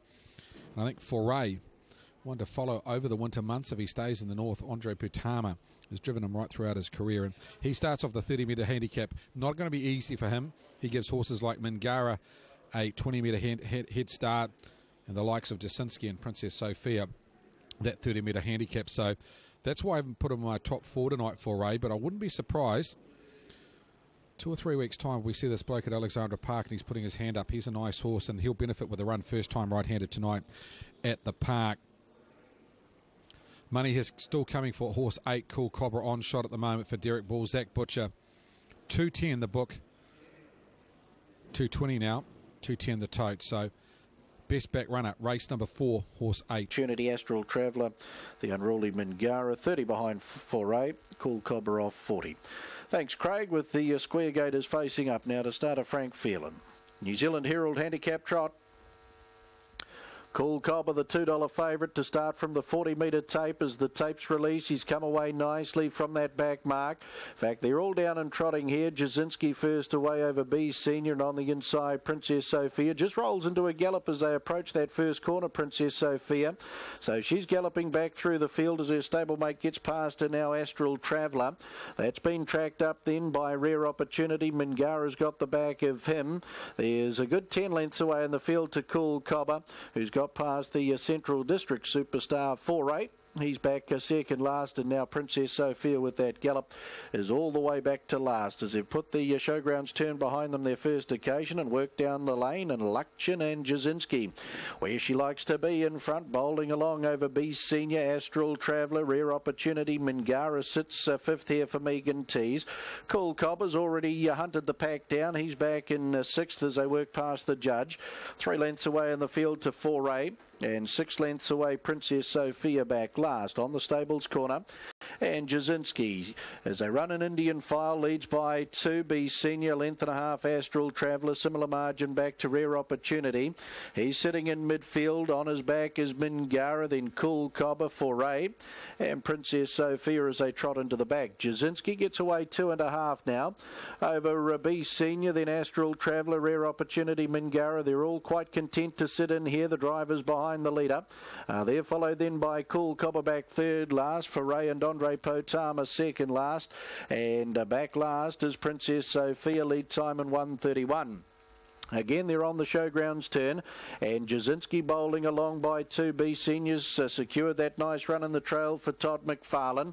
3 back is Astral Traveller, then Rare Opportunity, Mingara. Cool Cobber looks to come forward now. Zach Butcher trying to flush something out in front. Nothing wants to take up that invitation at this stage. On the back of Cool Cobber for Ray, and 3 lengths Princess Sophia. 1,200 left to go. 32 and 2 the opening quarter. Jasinski, B Senior, Astral Astral Traveller will now take up the invitation of getting away from the markers to give Cool Cobber 1-1 cover. Rare Opportunity 3 back on the inside, followed through by Mingara, who gets right up on the nickel now. Has the opportunity to get away from the markers here. Megan Tees does that, gets onto the back of the favourite. That pushes Foray out 3 wide and Princess Sophia back last. 850 left to go. Jasinski in the New Zealand Herald trot. Second quarter 32.3. Leads by a length and a half. Coming forward Foray 3 wide around Astral Traveller. B Senior's had that perfect run in the trail. Cool Cobber 1-1 out wide of Mingara. Looks like Cool Cobber's just pushed Mingara up the track there as he comes out 3 wide. Then Rare Opportunity and Princess Sophia, 500 to go. Jasinski off the back, they're really sprinting now. Oh, Foray's galloped on the showgrounds turn there. Astral Traveller back to second, then B Senior followed Cool Cobber. Mingara starts her claim. Then Rare Opportunity, Princess Sophia, third quarter 28.6. Jasinski for home.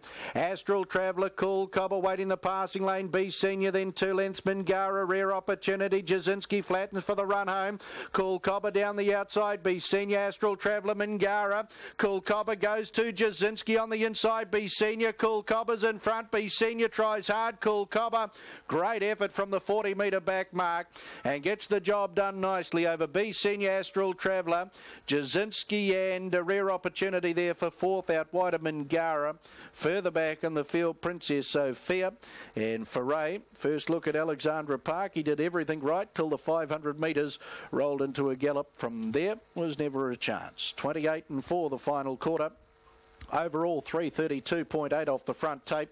We'll trim that quite substantially from the 40 metre back mark.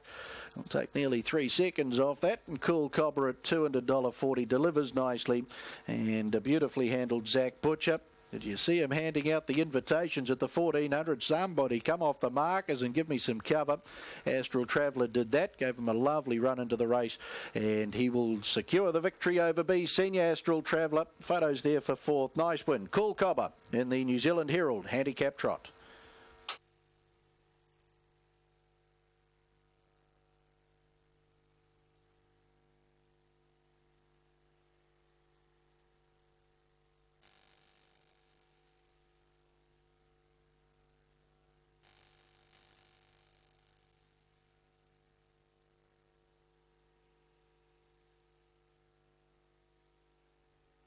Official placings, race 4, the New Zealand Herald Handicap Trot. 835-246. 835-246. Horse 8, Cool Cobber, trotted the 2,700 metres from a stand and from a handicap, and a net time of 3:29.4. It's a mile rate of 2:4.8. Last 857 and the 428.4. The margins 3/4 of a length, 3/4 of a length, 3/4 of a length. 835-246. Race 4, the New Zealand Herald Handicap Trot. Lovely win, Cool Cobber. Fourth in the J. Rowe Memorial Cup. It is last appearance, and off 40 metres tonight gets the job done beautifully, and again beautifully handled by Zach Butcher for Pukekohe trainer Derek Ball and owners KC Baines and Miss J.L. Calder, a pick as a spur 6-year-old bay gelding out of Cool Maiden, and was bred by C.H. Baines down there in the deep south. Win 8 at start, 34 tonight for Cool Cobber. Back into the victory circle where Ash Lomberg from the New Zealand Herald and Auckland Trotting Club steward Gordon Robertson will be in attendance with those victory celebrations heading off to the winner's circle.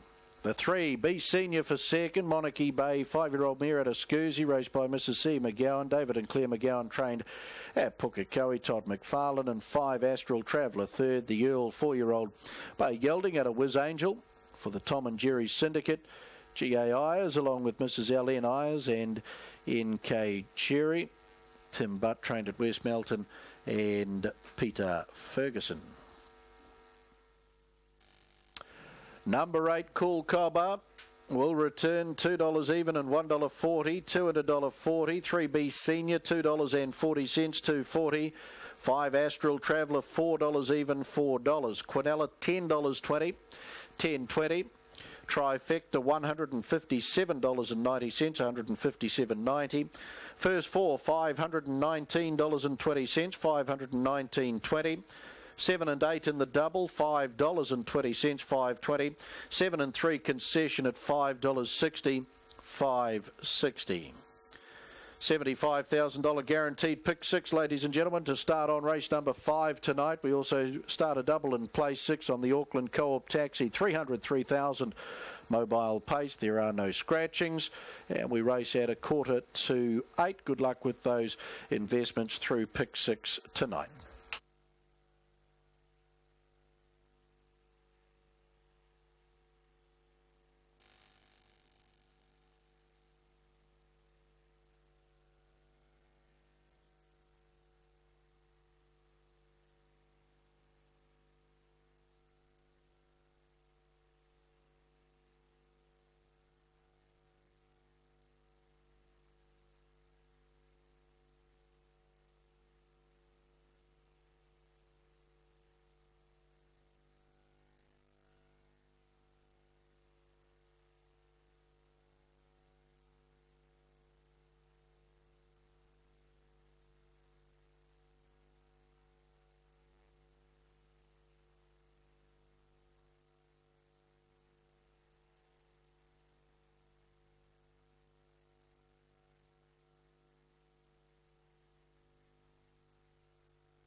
Enough to carry a man upon his back.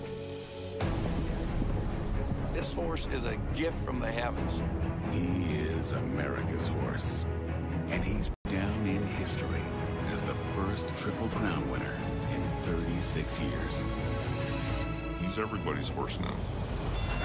California Chrome shines bright in the Kentucky Derby. California Chrome has won the Preakness. Now, destiny is only 1.5 miles away. California Chrome in the Belmont Stakes. Yeah, California Chrome. He's won the first 2 legs of this Triple Crown. He goes to New York with the Derby and the Prix. He's at $2.25 from gate number 2. $8 Commanding Curve. Right on Curlin's at $5. Wicked Strong at 7 morning by logging into belmontstakes.com. The race itself is just prior to 10 o'clock on TAB TV. That's live on Sunday morning, and there'll be a replay of the Greys where Token Stew still maintains a stranglehold on the market here, and it's at $2 on the fixed, $2 on the tote. Just received an email too from the bookmakers just around California Chrome to finish 2nd or 3rd, 3rd or 4th. Who's going to run the Quinella with California Chrome, etc., etc. There's plenty of options, not just the straight out win option available at the moment with our bookies. So log in and have a look, tab.co.nz/racing. Look under final field odds, or look under fixed odds other for the novelty type bets, and have a look at those and get involved and watch the race live. TAB TV Sunday morning. Dominance in the market, and then we'll rejoin Trev. Let's have a look at his run for 2nd. This was last time out here in a Class 2. This was his first run in Class 2 from box 6 in the green. Is undercover, and this followed there, right there in the centre. Token Stew, they turn the corner, getting away though in front. McJobson, this is a big upset. McJobson will score. Then we've got Gypsy Hunter. Now 3rd undercover, or on the inside of it, Gypsy Hunter. Not much between those two. They're followed by Marmalade Skies. Back we go there to Editorial. Yeah, good brave effort, wasn't it? And that was on the back of a couple of nice wins that he had recorded just prior to that. So from his good draw today, he has got the speed. The dog inside him, Trev, big time tip. I'm not sure whether he has all that much speed, so perhaps Token Stew can be somewhere on the rail, on the bunny, shortly after the start. Yeah, the only wee concern I've got, DA, this is the first leg of the quaddie, of course, the only wee concern I've got is box 4 in. He's had something like 8 starts for 2 placings. Just 2 placings out of 8. No wins, 2 placings out of 8, and all of his best forms come when he's drawn wide. Now, he's been in box 6 in his last 3 starts, Token Stew, and he's got that good form on the board. I'm just a little concerned with the with his form when he's drawn inside. But look, you know, you can't really tip against him. He's just in super form at the moment. But look, after saying that, I don't think he should be anywhere near as short as what he is. The quantity tonight, I've got 80 combinations, and I've decided to go wide in the first leg. I've probably picked the wrong leg to do that, but I just think because he's in box 2, he's no good thing, Token Stew, but he can certainly win the race. I went 2-4-5-1, even though I've got him on top. I think there's room for an upset here. Jasper Harker's on the downgrade. The others I put in were Home Truth and Big Time Tip. I gave Big Time Tip a rough show because it's in a fresh state today, out of box 1, so it's had about a month or so, or just over a month off. And it might sprint up well fresh. And the other one I included was No Leaf Clover. 2 starts ago, it was the most impressive win from box 6. So these are my numbers: 1, 2, 4, 5, and 7. 1, 2, 4, 5, and 7. I've gone very wide in leg 1. Then I went 1 and 3. No Ambition, my bet of the day, and Cover to Cover. So I've only got the 2 of them there, 1 and 3. 2 of them again in leg 3. And they are 2 and 6. 2 and 6, they are Coolboom Pilfer, which I think should lead. And Wonky Donkey, gee, I was really impressed with that run last week. Wonky Donkey made that my value runner this evening here. So I've only got those 2 in leg 3, and then the last leg, 2, 5, 6 and 8. So there are 80 combinations. $20 spend will give you about 25%. So I just thought there may be an upset in leg 1, but Token Stew certainly the one to beat with a clear run. One thing he will like is the wet track. It's got fairly wet out there at the moment, and he's won in these sort of conditions before. But they're about to move into the boxes. In fact, they're all locked away, are they? The green light is through, and the bunny set in motion. This is the first leg of the quaddie. Set, ready, and racing, and the best out, Big Time Tip down to the inside, followed out wide on the track, trying to get around his Gold Star Jenny. Now further back the field, they were followed out wide, Glenna's Goodsy. They're down on the inside, back behind those are Power Lucky around the corner, Big Time Tip and trying hard, Gold Star Jenny coming down the outside.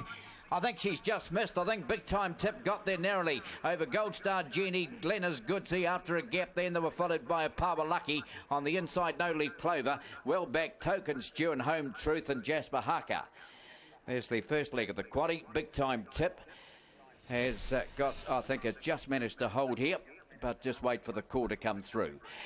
Big Time Tip, Token Stew missed it a wee bit, and best out, Big Time Tip. Gold Star Genie got across nicely. Yeah, Token Stew just wanted to get off the rail here. There he is back in about 5th spot. He's not travelling that well, is he, Token Stew? And around the corner, Big Time Tip trying to hold. And Gold Star Genie certainly cutting it down with every stride. They get to the post, and now I think the 1's just got there, isn't it? 1-8-3 and then the 6. So we might have a bit of a result here with Big Time Tip, and this Black Dog by Overflow at a heavy lead. Rose is raced by Richard Breen and trained by Dean Stapleton at Retire. Here's the quaddie result coming through. First leg, let's join Pete Rosalowski. The result of the 9th, the Millibar and Cafe Dash. 1-8-3-6, 7-2-4-5. Winner number 1, Big Time Tip. Second, number 8, Gold Star Genie. Third, 3, Glen is Goodsy. The 4th placing, number 6, Opawa Lucky. Winning time, 17.55. Lead up was 5.98. The run home, 11.57. Margins, half a head, 2 3/4 lengths, 3 1/4 lengths. So there's the first leg of the quaddie, number 1, Big Time Tip. Saying before the race, he's unreliable at the start. Sometimes he catches it, but invariably he doesn't. Well, today he's left the boxes like he's had a bomb in the back of them. He's just flown to the lead and given nothing else a chance here, Big Time Tip. $15.40 and $3. See, they prove you wrong sometimes. Good Gold Star Jenny at $1.30 and Glenna's Goodsy at $2.80. Quinella paid $21.40. Trifecta paid $403.10. First 4 without this hot favourite in the frame, $2,516.60. So bumper start to the quaddie there. If you had the 1, Big Time Tip, well done. Treble 7-7-1 has paid a dividend of $885 neat. Back, soon we'll be at Alexandra Park. Here's the market for race number 10, and No Ambition is the favourite back a kilo tonight at $2.50 on the options, 4 at $1.20 on the tote. Let's get back to Alexandra Park. Of course, we've got pick 6 about to get underway there. And Craig, we'll return to you. Lance with Lizzie, as expected, is the favourite off the inside at $1.50. Yes, she deserves to be Daryl from that inside draw. She has gate speed. Fourth run for Barry Purden, of course, formerly trained by Dave and Claire McGowan. First 2 runs, both dominant wins at Alexandra Park, and then ran 4th in the Jewels behind Venus Serena and Ideal Bell. She's gone 152 there. She is your likely leader early. You would think only Pacquiao would come out of the gate to have a look at her, so at worst she'll be in the trail, more than likely in front. I think she's very, very hard to beat, Lance with Lizzie, and deserves to be the favourite. Pacquiao, Ken Barron, I caught up with him earlier in the night. He's already had 1 winner. This is what he had to say about his stable rep. Ken, your other runner tonight, race number 5, Pacquiao. He was the black booker out of the Jewels. Super run. You must have been most happy with the way he hit the line.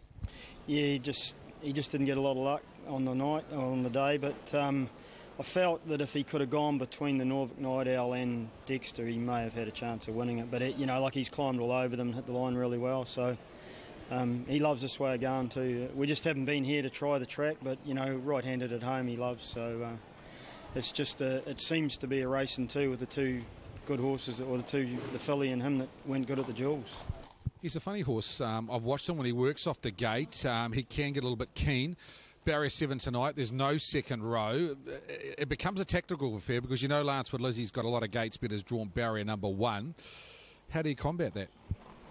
I'm not worried when I go round. He's so tough, it doesn't matter when I make my move. I just hope there's a few there that want to mix it up early on so that he can bide his time and then go. But if that doesn't happen, then the other horse is just going to get too soft to run, so I'll have to go early. It's Ken Barron with his thoughts on stable runner Pacquiao. Head-to-head here, Kippenberger versus Who Dares Wins. Option 525, Kippenberger versus Who Dares Wins. Yes, Lance with Lizzie. She's only had the 15 starts. She's won 6 occasions. With no second line here, gate speed's everything, and I expect her to hold to the first corner. It's then with Zach Butcher decides to hand to the right one, or to say it decides to take luck out of play and stay in front. So I think she clearly, I thought she was one of the bets of the night tonight, Lance with Lizzie. 7, Pacquiao. He deserves his chance tonight. He's a Class 4 horse. He gets in the race pretty well under the conditions. Of course, he's been racing Massini, Franco Nelson, good fields. Barrier 7 tonight. I think Ken will go forward at some stage. May end up having to sit parked out for the last lap, but he's pretty tough, and Ken indicated that if it became a staying contest, he thinks he'd outstay most of them. 8, Who Dares Wins. Very good last start. Got a beautiful run on the trail in the hands of Andrew Neal that night. Beat Whisper Jet. Tonight, Barrier 8's a different scenario. We'll have to make his own luck from there, but he was good last start, and he's not without a chance. And 6, Kippenberger. Sit and sprint type that if they go hard and 2 favourites happen to get in a little bit of a war, he'd be one that would round off his race very nicely. He was good last start behind Chief Thundercloud. They only run a quarter, and he made up good ground. Last half was around about 56 seconds. So Kippenberger in the mix with Josh and John Dickey. I marked them 1, 7, 8 and 6. Aaron's marked them 1, 7, 6 and 8. Very similar. Aaron, first leg of pick 6 tonight. 75,000 with 40,000 going forward. That should exceed that 75,000. Lance with Lizzie comes up with a plum draw. Yeah, she certainly does after those 2 very, very good victories here. After sitting in the trail too and out sprinting Charleston Bell on both those occasions, and then backed it up with a very good 4th at the Jewels and that New Zealand record run by Venus Serena. I still can't get over how Venus Serena won that race, Craig. Just an amazing performance on Jewels Day from last Saturday. Lance with Lizzie out of barrier 1. She holds all the keys to the race. Pacquiao, he was a black booker out of the Jewels. I think if we swap the draws, maybe I would have given Pacquiao a really good chance of beating Lance with Lizzie, but Zach Butcher has all the keys from barrier 1. 6, Kippenberger racing well, and 8, Who Dares Wins was a good winner 2 weeks ago. 1 and 7 for me. Looks a dead set. Quinella 1, 7, 6 and 8. You tend to agree with you, Aaron. If there was an upset chance in the first 4, it'd be horse 2 Sticks at 2, and what you've got to remember with no second row here, nothing follows Lance with Lizzie through, would indicate that Maurice McHenry will just jump on the back of Lance with Lizzie with number 2 Sticks at 2 and put him in the trail early on. 3 back on the fence at worst. that gives him a raw chance of running in the top 4. So the best roughie in the race, maybe not a winning chance, but the best roughie in the race, maybe horse number 2 sticks it to him if you're playing into the first 4s. Of course, it is the first leg of the pick 6, second leg of the treble. First leg of the treble taken out by Cool Cobber, most impressive after his great 4th in the Rowe Cup behind Master Lavros and Shimon. Of course, trotting will happen again on Sunday, second day of Nelson. There's their second day of the Nelson meeting. The feature today taken out by Beaconsdale at very big money for Mike and Pat O'Brien. A couple of nice runs in behind. 5th edition, Captain Peacock, Smiling Star. They all went very well.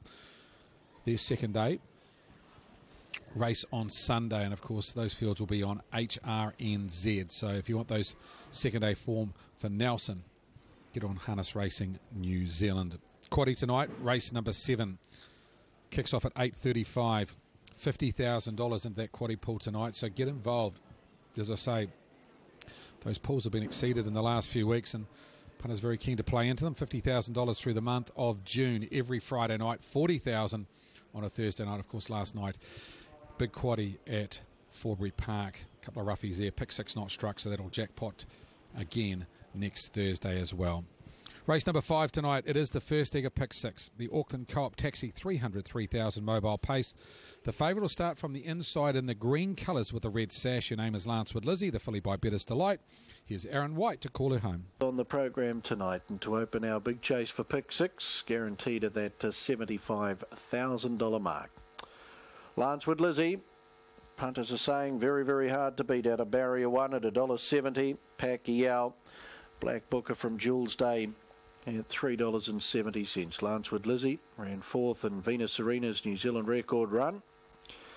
Into the lane they come. There's the Auckland Co-op Taxi, 303,000 mobile pace. Green light is on, they're off, and Lancewood Lizzie's out fast with Bride and Delight, and Kippenberg has been asked to come off the arm here. Lucan sticks it to him. The next pair as Bride and Delight will take up the lead heading out of the home straight. Leroy Brogden gets back in the field with Pacquiao, and Who Dares wins his back last. Lancewood Lizzie straight off the back now. Bride and Delight to get around the outside to lead as they put the stables behind them, then sticks it to him. Lucan's obliged to sit park. Leroy Brogden 4 back against the markers, then Kippenberger. Pacquiao's been asked to come forward now by Ken Barron out 3 wide, so an early tactical battle here, and further back in the field Who Dares wins. Down the back goes Lancewood Lizzie. Will she hand up to Pacquiao? Yes, she will at the 1600 lead time in 43.9. So Pacquiao on to the lead for Ken Barron over Lancewood Lizzie, and a length and a half away in the field then to Bride and Delight, and Lucan is 4th and parked. 4 back on the inside, and 5th as sticks it to him as they sweep across the showgrounds turn. Kippenberger 1-1. Leroy Brogden a length back off that, and Who Dares wins, and Andrew Neal been asked to come forward now, also 3 wide. Pacquiao into the home straight, leads by a length and a half over favourite Lancewood Lizzie. And Who Dares wins coming up on the outside now to have a look at Pacquiao. Lucan 1-1. Back on the inside then is Bride and Delight tucked away now. 3 back on the marker line. Kippenberger on the outside of sticks it to him. And Leroy Brogden has the back of Kippenberger. 31-7 the opening quarter of the Auckland Co-op Taxi. 303,000 pace.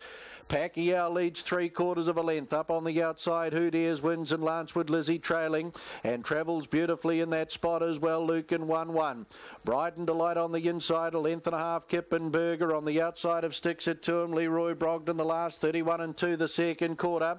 Pacquiao's just been asked to step it out a wee bit more by Barron. Leads by a length and a quarter. Who Dares wins. Lancewood Lizzie's got the second. Favourites back will wait the passing lane. Lucan 1-1. Bride and Delight on the back of Lancewood Lizzie, then sticks it to him on the inside of Kippenberger, and back last Leroy Brogden. 400 to go. Pacquiao, the third quarter completed in 28.7. Who Dares wins, trying to get close to the outside. Lancewood Lizzie, Zach swinging on the filly as they come to the corner.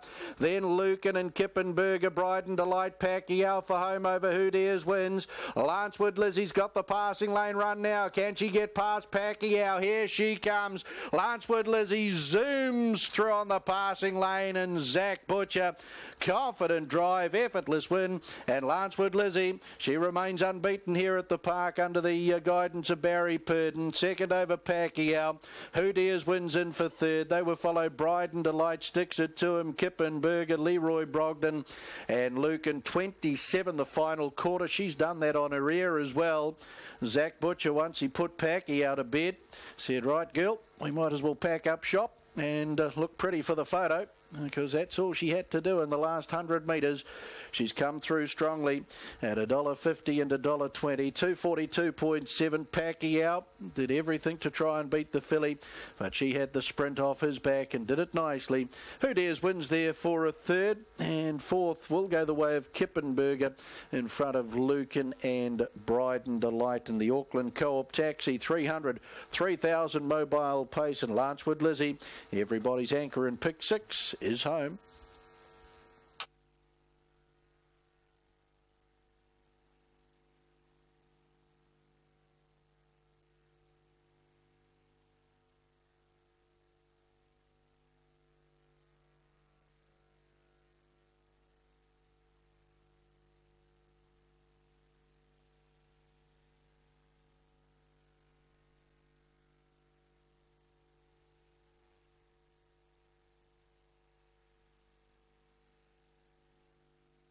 Official place, thanks race 5, the Auckland Co-op Taxi, 300, 3,000 mobile pace. 178,634. 178,634. Horse 1, Lancewood Lizzie, paced the 2,200 metres in 242.71. Mile rate of 159. Last 855.7 and the 427. The margins 1 1/4 lengths, 1 1/2 lengths, 3 1/2 lengths. 178,634. Race 5, the Auckland Co-op Taxi, 300, 3,000 mobile pace. Lancewood Lizzie back at the head of the field after the first leg of pick 6. Beautifully handled again by Zach Butcher for Barry Purdon. Better's Delight Bay, 3-year-old filly out of Camwood LC, raced by breeder J.W. Wood, along with G.A. Chitty, wins 7 at start, 16, and gets the job done comfortably in the Auckland Co-op Taxi, 300, 3,000 mobile. Deb and Barry White down there, part of the sponsorship team. Auckland Trotting Club steward Roger Barnes also in attendance in the victory celebrations. 7, Pacquiao, Better's Delight Brown, 4-year-old gelding out of Medea for second, raced by G.E. Dickey. Ken Barron, the trainer driver out of West Melton. 8, Who Dares wins in for a third. Real Desire, Flight South Brown, 5-year-old gelding, raced by J. Yardley and A.P. Neal. Andrew and Lynn Neal, trained out of Cambridge. Andrew Neal. Number 1, Lancewood Lizzie, will return $1.50 and $1.20, $1.50, $1.20. 7, Pacquiao at $1.20, $1.20. 8, Who Dares wins, $2.20, $2.20. Quinella, $1.60, $1.60. Trifecta, $10.50, $10.50. And the first 4, $27.10, $27.10.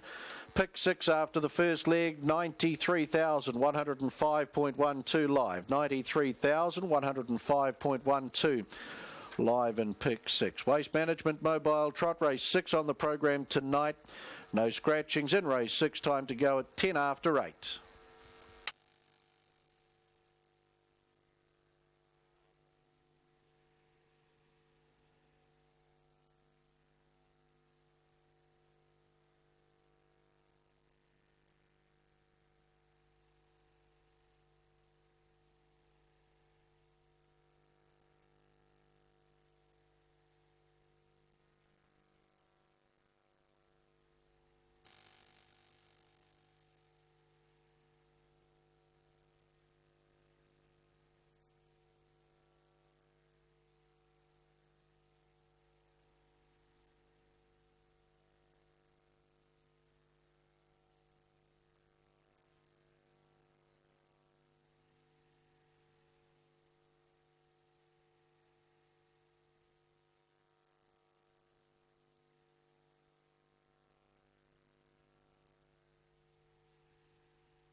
Arabian Gold. Last time out of course in the Oaks, and her run in the Roses was very good as well. She finished 6th on that occasion, but gee, she was weaving through traffic very attractively over the final stages. I think she'll give a bit of cheek. Rock Diva tomorrow from the Tony Pike yard, who's got LA Eagle going around in Melbourne, and he's got a couple of runners at Te Rapa. So, yeah, hell of a day for the stable, won't it, if he has success in all 3 locations. Wouldn't it be amazing? Back at the Greys, race number 10 next, and No Ambition, who's back a little bit in weight tonight, is the favourite here. Trev, 2.8 on the fixed and $3 on the tote. And having, I think, her first ever start in a red rug too, or him. Yes, that's right, and that's actually my concern here this evening, DA. I made this my bet of the night, but now that it's got a bit wet out there, most of the winners are on the speed, and this one hasn't got a lot of speed, not a lot of early speed anyway. I think it's the best dog in the race, but whether it'll get the best run, we'll just have to wait and see. But No Ambition, and we've got that in cover to cover in the quaddie. They're the only 2 we've got in the quaddie. Yeah, $1.25. Well, I suppose you've got to take the $1.25, don't you, if you want to have a bet on the red versus the pink, unless you think that the pink can beat the red home. $3.50 if you like the pink there. She's a Flower. She's one of these conditions before too. She's a Flower from the Inform Ashley Bradshaw kennel. So yeah, I'm just a little bit concerned about No Ambition. I just don't know where he's going to be at the first corner. Look, if he gets a good run in behind, if he gets the right run, I think he can win. I've made him bet of the day, as I said. No Ambition, huge run last start from box 8. The beat 3 cover to cover, and that'll be hard and fit for this after winning a 6:45 metre race the other day from box 8. Inclined to mix its form a little bit, although it's won 2 of its last 3, so getting a little bit more consistent now cover to cover. And we just saw Dean Stapleton take out the prior with Big Time Tip. And the 4, Ahoka Frenchie, got that into run 3rd. Just one of those sort of dogs that are one pace that'll just keep running. Ahoka Frenchie, and then I went 8, She's a Flower, so I went 1, 3, 4, 8. Others there, Mr. Johnny. Well, it'll appreciate the inside box draw, Mr. Johnny. That box 2 draw for it tonight is pretty good, although it had the 2 last time. Didn't really jump and use it, but it finished 5th last time, Mr. Johnny. Kino from box 5, and just the odd time it jumps and puts itself in the race, not very often. Would need to jump tonight to be right in this Kino. Axel Grinder, freshened up since February, and that would almost certainly need the run, one would think. And then you've got Corborn Cruise from box 7, ran last at its last start behind Corborn X, but a couple of thirds and a win before that. So just hoping for the best with my selection here of No Ambition, but just don't know how it's going to jump, and it's going to have to put itself in the race at some stage. Box 1 probably not absolutely ideal, but we'll see what sort of a run it gets at $2.80 on the tote and just $2.20 on the option betting. So there's a couple of confident supporters out there with No Ambition, $2.20 after opening up at $2.50 first thing this morning. So about to box up here. Second leg of the quaddie. No Ambition, cover to cover, Kino. Corborn Cruise, Mr. Johnny, Ahoka Frenchie, Axel Grinder, and She's a Flower's drawn the outside. Favourite showing about $2.50 now, No Ambition, so it's shortened up considerably on the tote, and it's $2.20 on the option betting. Others in the market there, $5.70 Mr. Johnny, $8 for both cover to cover and Ahoka Frenchie. And they go, second leg of the quaddie, and a bit of a turn up in the first leg in the form of Big Time Tip, the 1. And they're just about ready. Last couple have been positioned. Ready at the 5:20. Green light is through to the control tower. The bunny set in motion. They're about to jump. Set, ready. And racing off the inside. No Ambition hopped away okay. She's a Flower began nicely. Gee, No Ambition's got a beautiful run through. Absolutely no excuses tonight. They're followed up on the outside there by Corborn Cruise has got handy. Out of the back they run. Along the inside, Mr. Johnny. A couple of lengths further back then they were followed by Ahoka Frenchie. They're followed after a gap that the others headed by Kino, but on the corner. She's a Flower giving a sight. It's a length and a half in front. Now No Ambition winds up on the outside it goes, and No Ambition will beat She's a Flower. Third, Ahoka Frenchie after a gap of 4 to Mr. Johnny. Then we've got cover to cover down on the inside. Corborn Cruise, Kino, and Axel Grinders ended up at the tail. No Ambition. They backed it into $1.90 late, but it's got the prize. No Ambition has taken this one out. It got into a beautiful position. She's a Flower gave a great sight, didn't it? Until about the top of the straight when No Ambition grabbed it. In the end, No Ambition's got home, but not before She's a Flower gave it a mighty race. Fourth, third, Ahoka Frenchie, and after a gap, Mr. Johnny the 2. But No Ambition, the winner. Good news is we're still live in the quaddie, and No Ambition, the Blue Dob by Scott Excited out of Blue Fern. Galen Turnwood and Gary Cleve, the owners, trained by Gary Cleve at Rangiora. And it's got home to get the prize. So there it is, race 10, No Ambition, and race 11, third leg of the quaddie, due to go at 8:23. Here's Pete with the result of race 10. The result of the 10th, the Johnny Midnight at Stud Stakes. 1, 8, 4, 2, 7, 3, 5, 6. Winner, number 1, No Ambition. Second, number 8, She's a Flower. Third, 4, Ahoka Frenchie. The fourth placing, number 2, Mr. Johnny. Winning time, 30.66. Sectionals, 5.92, 18.11 and 12.55. Margins, 1 3/4 lengths, a neck, 5 lengths. So there it is, race 10, number 1, No Ambition. So punters get it absolutely spot on. Race number 10, your winner pays $1.90, $1.30. She's a Flower, $2.10. Ahoka Frenchie pays $2.80. Quinella pays $9.60. Trifecta pays 10 times that. And your first four, $421.10. That's race number 10, which completed a double. You needed the 2 inside traps for $28.70. The 1 and 8 concession at $74 net. So to race number 11, Class 2's over the short course. First leg of the last double, and Corborn Pilfer has come up as the favourite, runner-up behind Hoka Kobe, Hoka Kobe last time out, $3, that's right. And tote favourite is Wandy Destiny, who was third in behind Marbella on this track last time out. Not that far away from Outback Bill the time before. But another of the even races. Race number 11 due off at 8:23. The rivalry. The pageantry. The agony. The favourite's beat. He's hit the wall. Coming up toward the line. The ecstasy.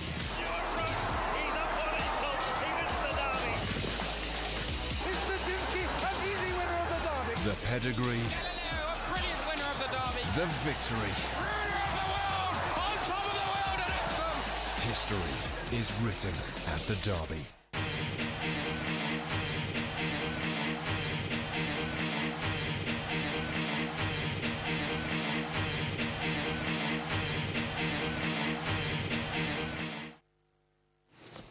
Well, as we touched on a little earlier on, we've got the third leg of the American Triple Crown coming to you live at 10:52 on Sunday morning. Well, it's also a pretty big day over there in the UK with the running of the Epsom Derby, where I think Aidan O'Brien's got 4 runners. Australia is representing the stable, so he's got the hot favourite there at $2.50. Jeffrey Chaucer at $7 and Kingston Hills at $9 on the fixed odds. So bear in mind this race is at 3 a.m. live and will be replayed a little bit later on in the morning on TAB TV. And the card there at all the details are available on racingpost.com.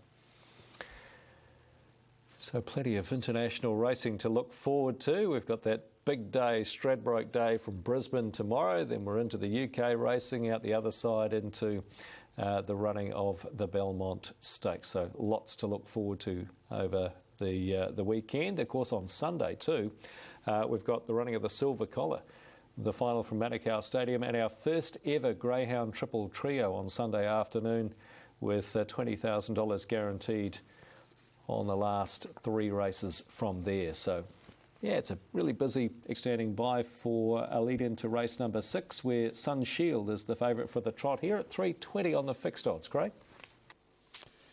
Yeah, thanks, Daryl. Was a most impressive winner on this track last start, Sun Shield. That was from a stand, one of the bigger margins I've seen at the park for a long time. Won by 12 lengths, the son of Sundawn, in the hands of Lynn Neal.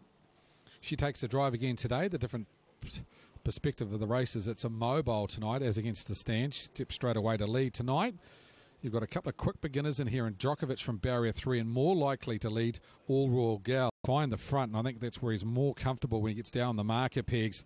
I think he's the one to beat. Very, very impressive Sunshield last start. I put him on top. I thought Sea Spray Cracker, maybe the best value in the race. 8.60 on the tote. Gee, it was a good run last start. Come from a mile back behind Jasinski. I caught up with Todd Mitchell earlier in the night, and this is what he had to say about the mare by Bryland Boys.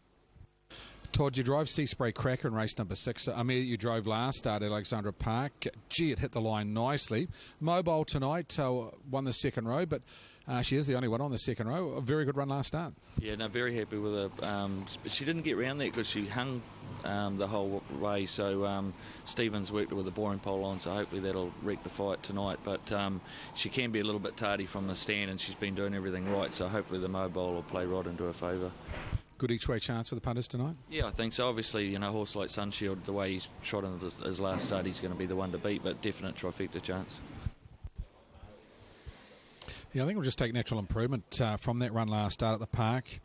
As Todd said, they made a gear change tonight, and she's won the second row, so she'll get off the marker pegs pretty quickly. And I thought she's a good, at least, trifecta first 4 chance, even a win chance here if things pan out okay for her. Trained by Stephen Doody at Palmerston North. Todd Mitchell in the car. Outside the top 2, I thought Djokovic was good in the jewels. Didn't go overly quick in that race. Only rated 2 minutes, one of the slower times on the day.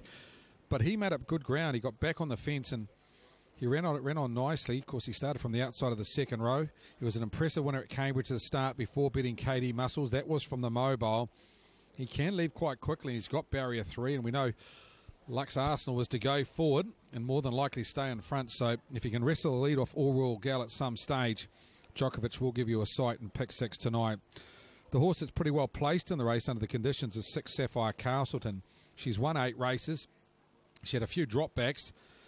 Her second 2 starts ago was behind Sir George Grey, and then last start she missed away badly. Full Butcher takes the drive for Warren Taylor as we look at Sunshield, and there is a head-to-head here, Djokovic versus Sunshield on option 526.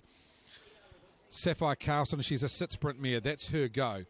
She can't work in the race. She likes to sit back, let them do a bit early, and then peel with one run from about the 400. If that unfolds, Sapphire Carlson will hit the line strongly, better than most, and she is also a winning chance with the right sort of run. So I mark them 8, 9, 3, 4. Outside them 6 Sapphire Castle, and Aaron White's numbers 3, 6, 8, 9. Aaron, Djokovic for luck. Chin, you're putting him on top. Yeah, I think the mobile's the key around Djokovic's chances. Of course, he did win the Cambridge 3-year-old stakes 2 starts ago there at Cambridge, as you mentioned, beating home Katie Muscles.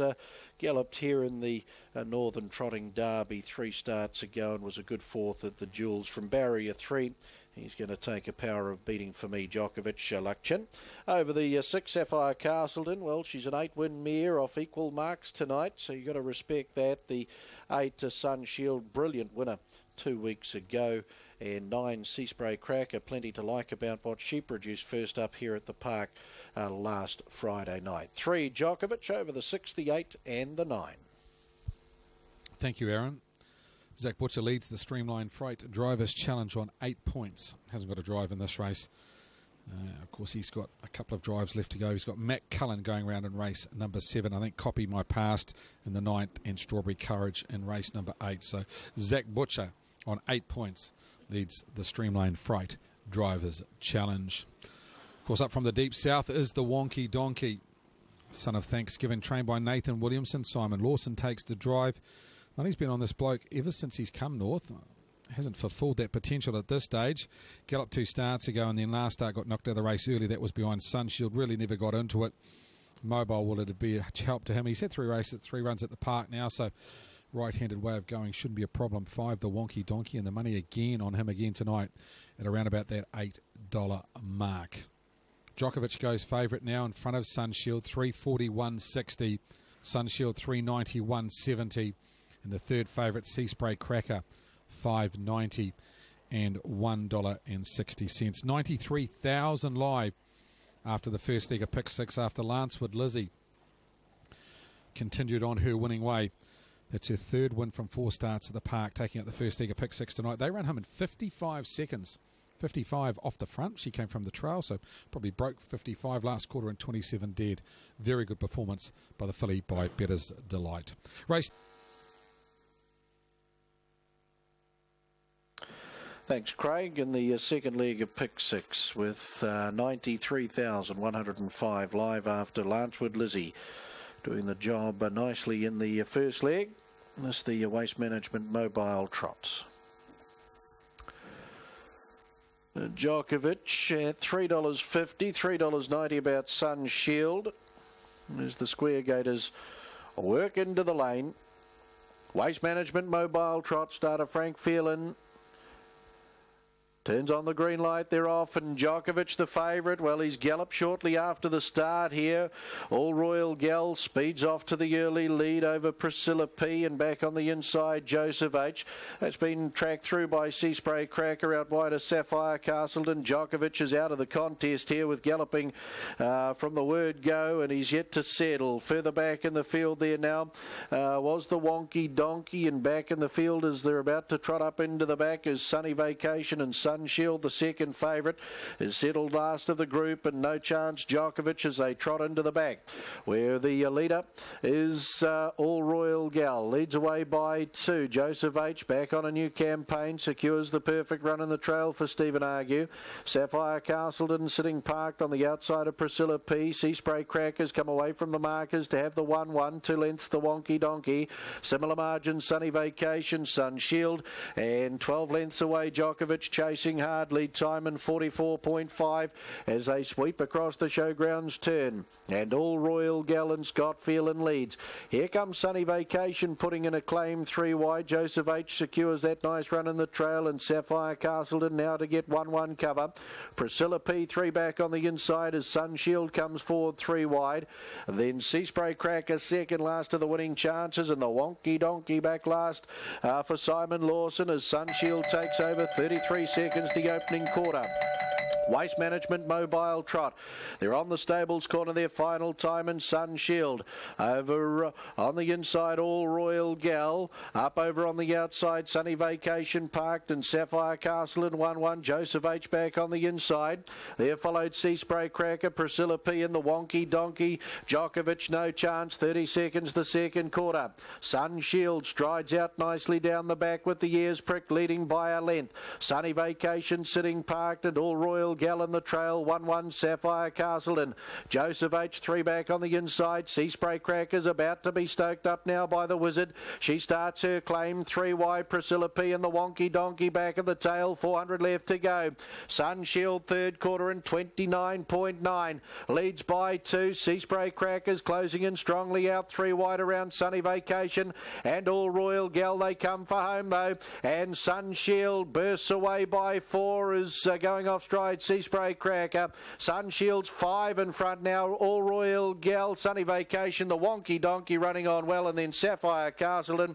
Sun Shield's going to make a mess of them again for Lynn Neal. Sun Shield gets in nicely. The Wonky Donkey closed the race off strongly for second. They were followed Sunny Vacation, All Royal Gal, Sapphire Castleton. Sea Spray Cracker galloped at a critical part of the race. Priscilla P was back in the field too, Joseph H, and Djokovic No Chance after the early gallop. 29.8 the final quarter. 2.47, a good trot. 340 points, 340 into $1.30 the money. Sun Shield, Lynn Neal set out the back, came forward from the 1300, had the lead on the stables corner the final time, and she's trotted away in very good fashion to take the Waste Management Mobile Trot, the 6th on the program tonight.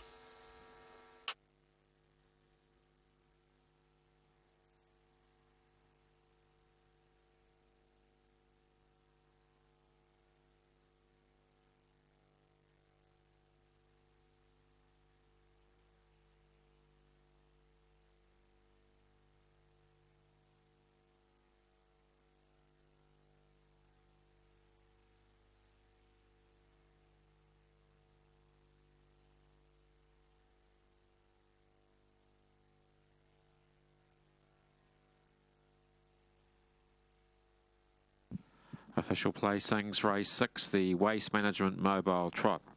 857-469. 857-469. Horse 8, Sunshield, trotted the 2200 metres from a mobile and 247.03. A mile rate of 22.1. Last 859.3 and the 429.8. The margins 3 lengths, 5 3/4 lengths, 1 1/4 lengths. 857-469, race 6, the Waste Management Mobile Trot. Sunshield back at the head of the field, puts back-to-back victories here at Alexandra Park in great fashion. Won here by some 12 lengths 2 weeks ago. And the Sundon Janie D. Bay 5-year-old gelding scores impressively, raced by TM Fox, Mrs. VM Fox and B.E. Johnson. Andrew and Lynn Neal trained at Cambridge. Lynn Neal doing the driving on the Southland Standard Breds Limited bred Sunshield. Guy Burt down there, part of the victory celebrations with Waste Management, along with Auckland Trotting Club steward and life member Murray Goldsworthy. 5, the Wonky Donkey for second. Thanksgiving 4-year-old bay gelding out of G's Pride, raced by LK Dudfield along with DS Shannon. Strawn, I.E. Davis, PM O'Brien and MJ Kimball. Nathan Williamson trained at Ryle Bush and Simon Lawson. And in for third, the 7, Sunny Vacation, Dream Vacation 6-year-old bay gelding out of Sunning, raced by B.L. Calder, Mrs. K.E. Calder, M.B. Calder and Miss N.E. Calder. John and Joshua Dickey trained at Clevedon and Joshua Dickey.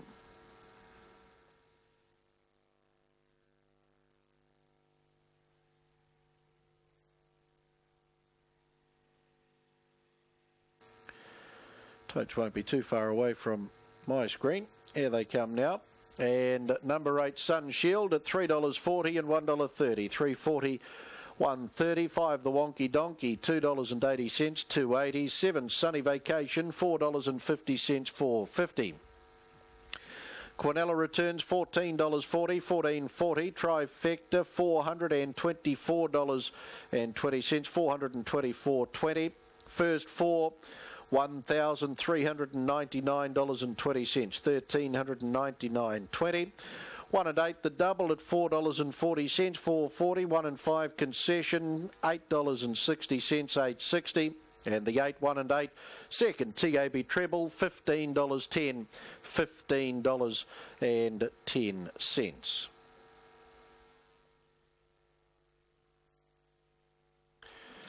Race 7 on the program. Bettor's Delight at Woodland Stud Mobile Pace will open our $50,000 bonus quaddie along with a double.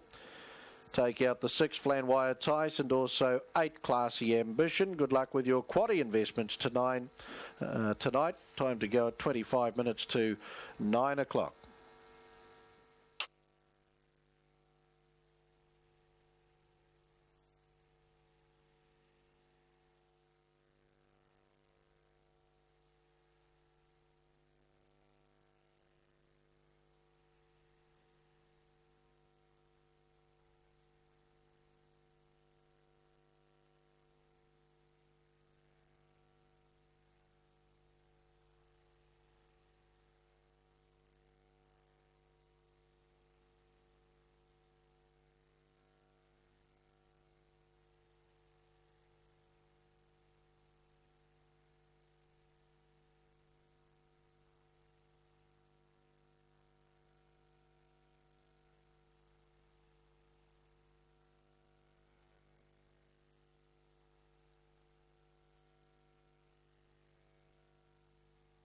Alexandra Park, can the Wonky Donkey of the Greyhound variety be competitive and run a place here? We'll find out very, very shortly. The one we're going to highlight before we touch bases with Trevor Wilkes is Corborn Pilfer, your favourite. We'll take you back and show you the run last time. After a super getaway, she ended up running second here to Ahoka Kobe in the pink rug. Ahoka Kobe, that's the one that's charged up. So on the corner, Ahoka Kobe's grabbed. Corborn Pilfer dashes away. Ahoka Kobe, Corborn Pilfer, Wonky Donkey to third. They're followed by Home Truth. Down on the inside, they were followed Pedro. Winner on that occasion stopped the clock 17.38, which ironically is Corborn Pilfer's PB here at Addington, 17.38 seconds.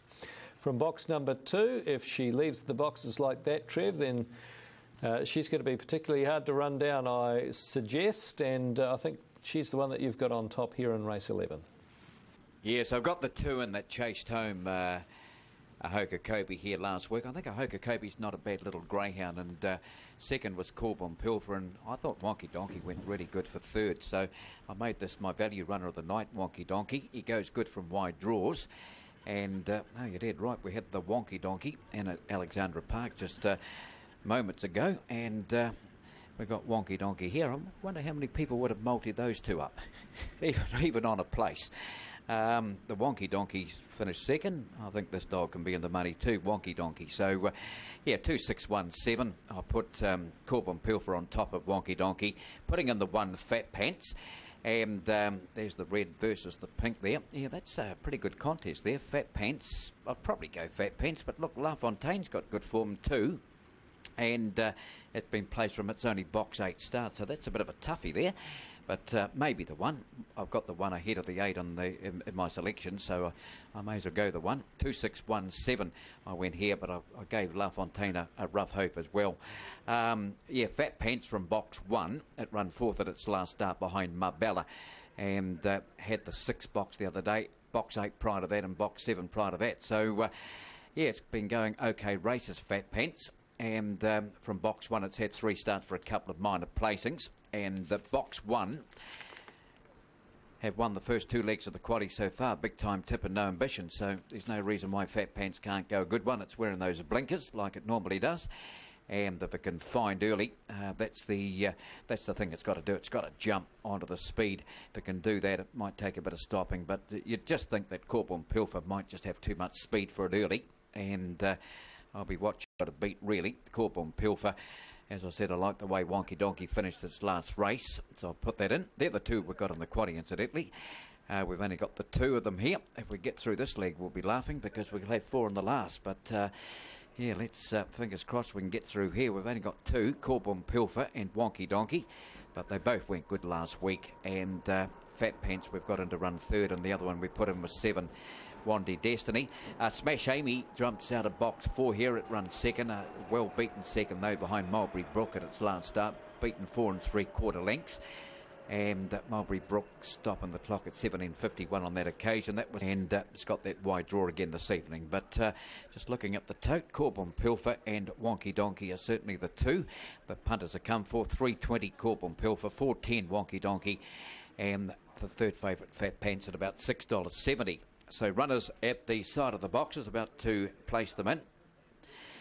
They save of the 295, the CTV Sprint, and Fat Pants will come up in 1. Another cover, Pedro Force and Wandy Destiny.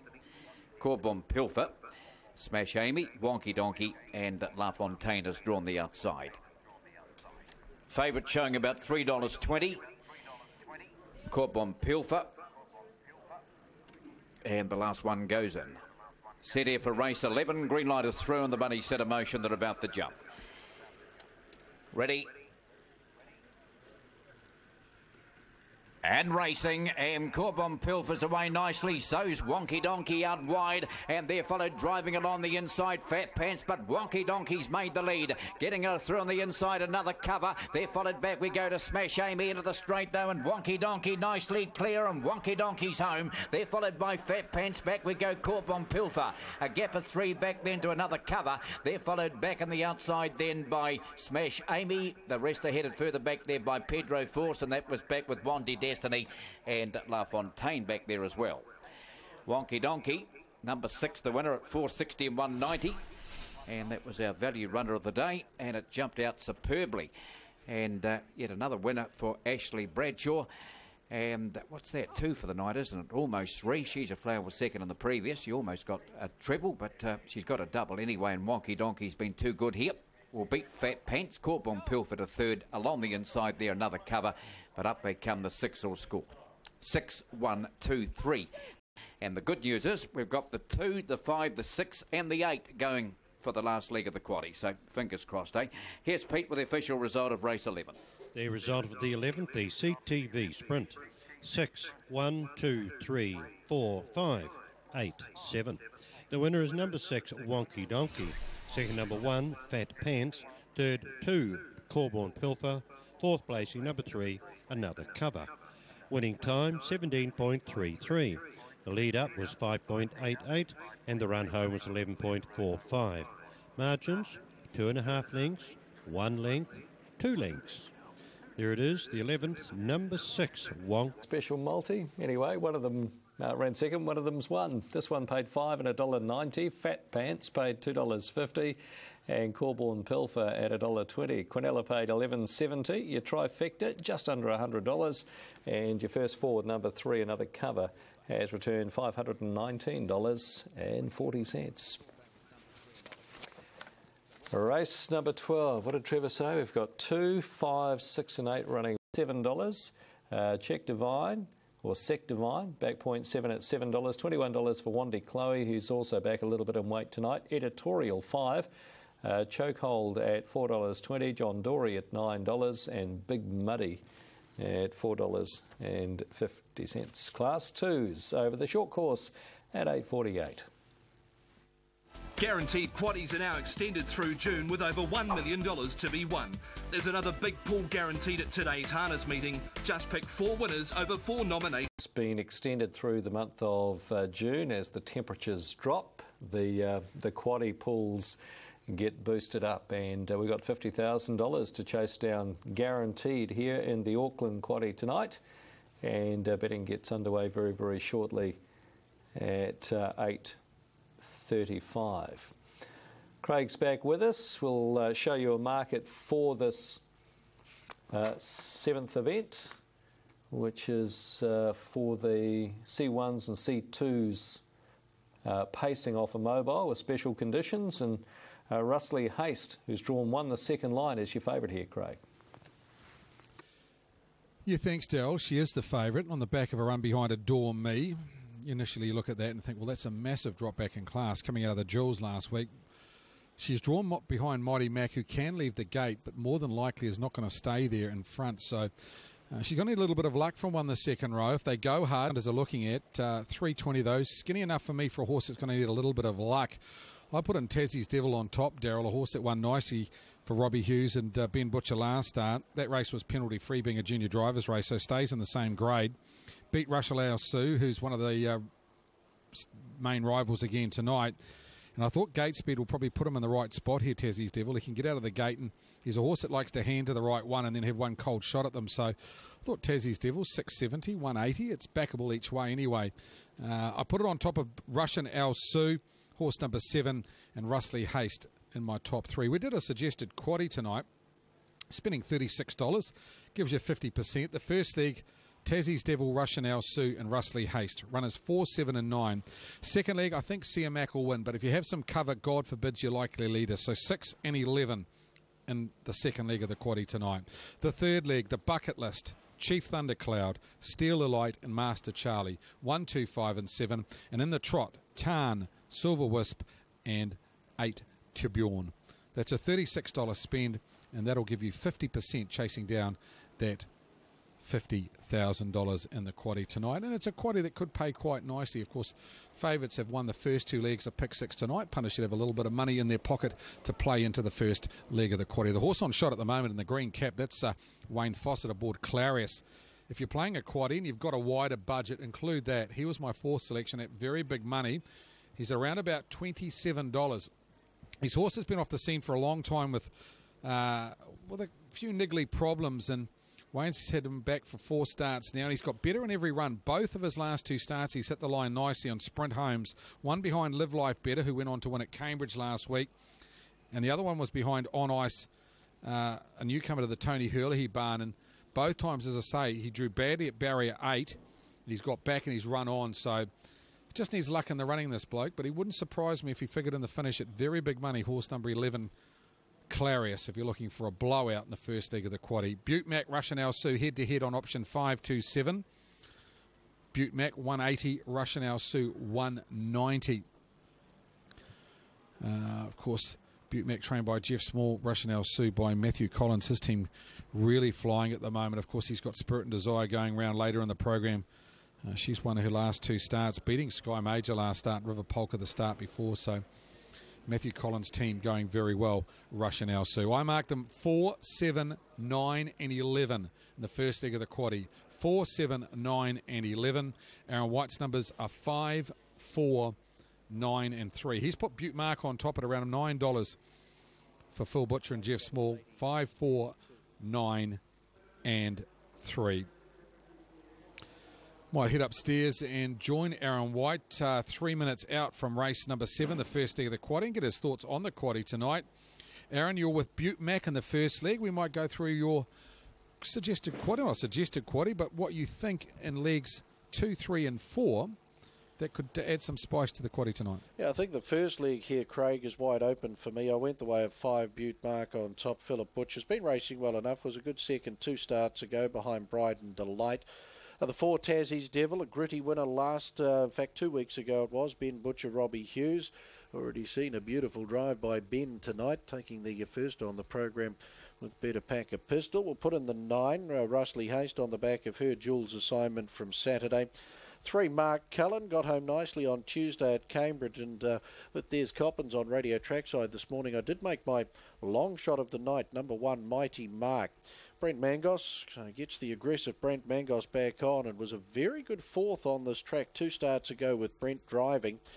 Mighty Mark, and comes up with the right draw and an even field for me to maybe give him some consideration in the first leg of the quaddie. Sia Mac, I'm all over that in the second leg of the quaddie. The drop in grade when you consider coming back out of those Sky Major races. Sky Major beat him fresh up on the 2nd of May, and then on the 9th of May, Spirit and Desire beat home Sky Major. Both times they came home in sub 55 seconds.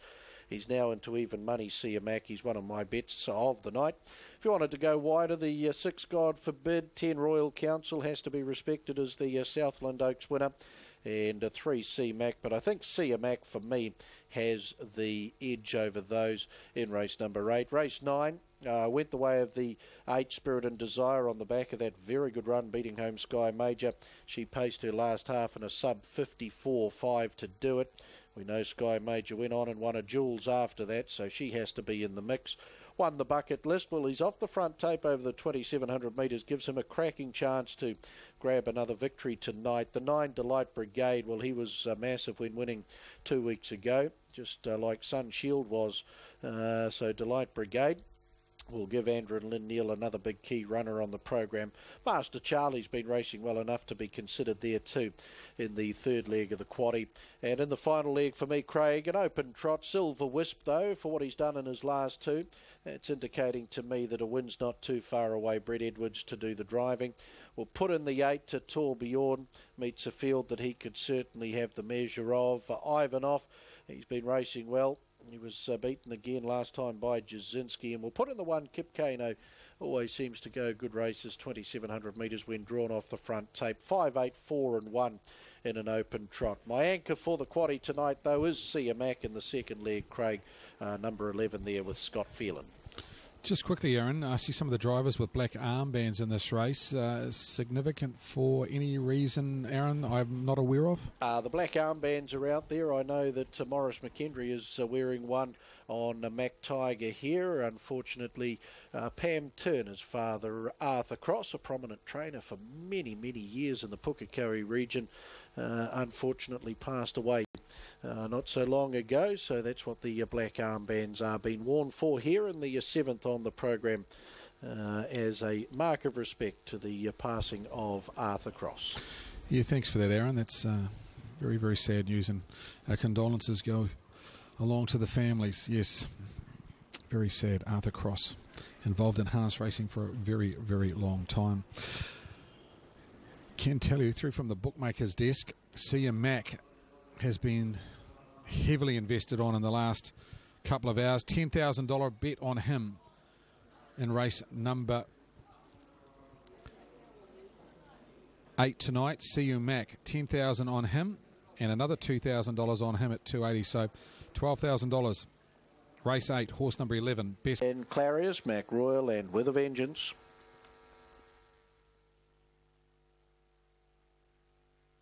Yeah, thanks, Craig, with the runners in behind the mobile arm. Now for this, the Better's Delight at Woodland Stud Mobile. Better's Delight's already picked up 2 winners on the program here tonight, with Better Pack a Pistol in race 1. And the very impressive Lancewood Lizzie in the first leg of pick 6. Into the lane. Better's Delight at Woodlands. Green lights, and they're off and pacing. Tassie's Devil comes out strongly with Mark Cullen and Mac Royal. Butte Mark. Clarius gets a lovely run through from the second lines up to 4th early. They're followed back by Mighty Mark. To its outside was Mr. Dan as they turn onto the stables corner. Mac Royal's back with Russley Haste. Russley Haste and Mac Royal just having a wee bit of an argument over the same piece of territory out of the home straight here. Further back, Russian El Sue. And back last as they swing up into the back straight. Was going to be With a Vengeance and Jack McKinnon, who celebrates his 19th birthday with us here tonight. Into the back, and Butte Mark's about to take over. Tassie's Devil will ease and trail. They're followed then by in third Mark Cullen. Clarius soon to be left park. Back on the inside, Mac Royal. 2 lengths, Mighty Mark. To its outside, Mr. Dan. Then Mac Royal. Mighty Mark it was just in front of those. Back on the inside, Russley Hayes. Russian El Sue, and With a Vengeance lead time. A good one. 41.6 as they sweep across the showgrounds turn. Butte Mark takes over. Philip Butcher looks to button off the speed now. Tassie's Devil trailing, and Clarius left parked for Wayne Fawcett. Back on the inside, Mark Cullen in the 1-1 as they turn into the home straight as Mac Tiger. Back on the inside then was Mighty Mark as Mac Royal comes around runners. Then Mr. Dan. Russley Haste is snookered away 5 back on the markers. To its outside, Russian El Sue, and With a Vengeance back last. 33-1 was the opening quarter. And Butte Mark to take them into their final circuit. Leads by a length, Mac Royal. Tassie's Devils enjoyed a perfect run in the trail as they work the stables corner. Then Clarius. Mark Cullen on the inside. To its outside is Mac Tiger. Mighty Mark on the inside of Mr. Dan. Then Russley Haste, Russian El Sue, and With a Vengeance. They pace up into the back. Second quarter, 31. Butte Mark leads a length. Up on the outside, Mac Royal. Tassie's Devil trailing for Ben Butcher. Clarius 1-1. Back on the inside, Mark Cullen. Mac Royal, in fact, coming forward now, Mac Tiger. It is out 3 wide. Russley Haste has got away from the pegs to have the back of Mac Tiger coming forward 3 wide with cover. Mighty Mark the centre, then Russian El Sue With a Vengeance. Mr. Dan back last as Butte Mark brings them to the 400 metres up over on the outside. Mac Royal, Mac Tiger comes out 3 wide. 30.1 was the quarter down the back. Tassie's Devil waiting the passing lane, then Clarius and Russley Haste. Further back is Mark Cullen, Mighty Mark, Russian El Sue. They sprint for home. Mac Royal, Mac Tiger go to Butte Mark. Tassie's Devil. Clarius looking for a way out down the outside. Russley Haste. Mac Tiger goes to Mac Royal. Mac Tiger, Mac Royal. Mac Tiger with Arthur looking down, and Mac Tiger's in over. Mac Royal in a very tight photo second here with Russley Haste. Back on the inside, Tassie's Devil. They were followed then by Clarius, Russian El Sue, and Mark Cullen, Mighty Mark. With a Vengeance, Butte Mark, and last in Mr. Dan. 27-9, the final quarter. 2:44 was the overall run. And for Lindsay and Pam Turner, Morris McKendry, the Magic Man, gets the best out of Mac Tiger. And great to see him back into this sort of form. This is the Mac Tiger we all know. And he's come away nicely. Mac Royal on the inside fights hard. And Russley Haste will lunge to be in a very close photo for second. Back on the inside, Tassie's Devil will be the 4th over.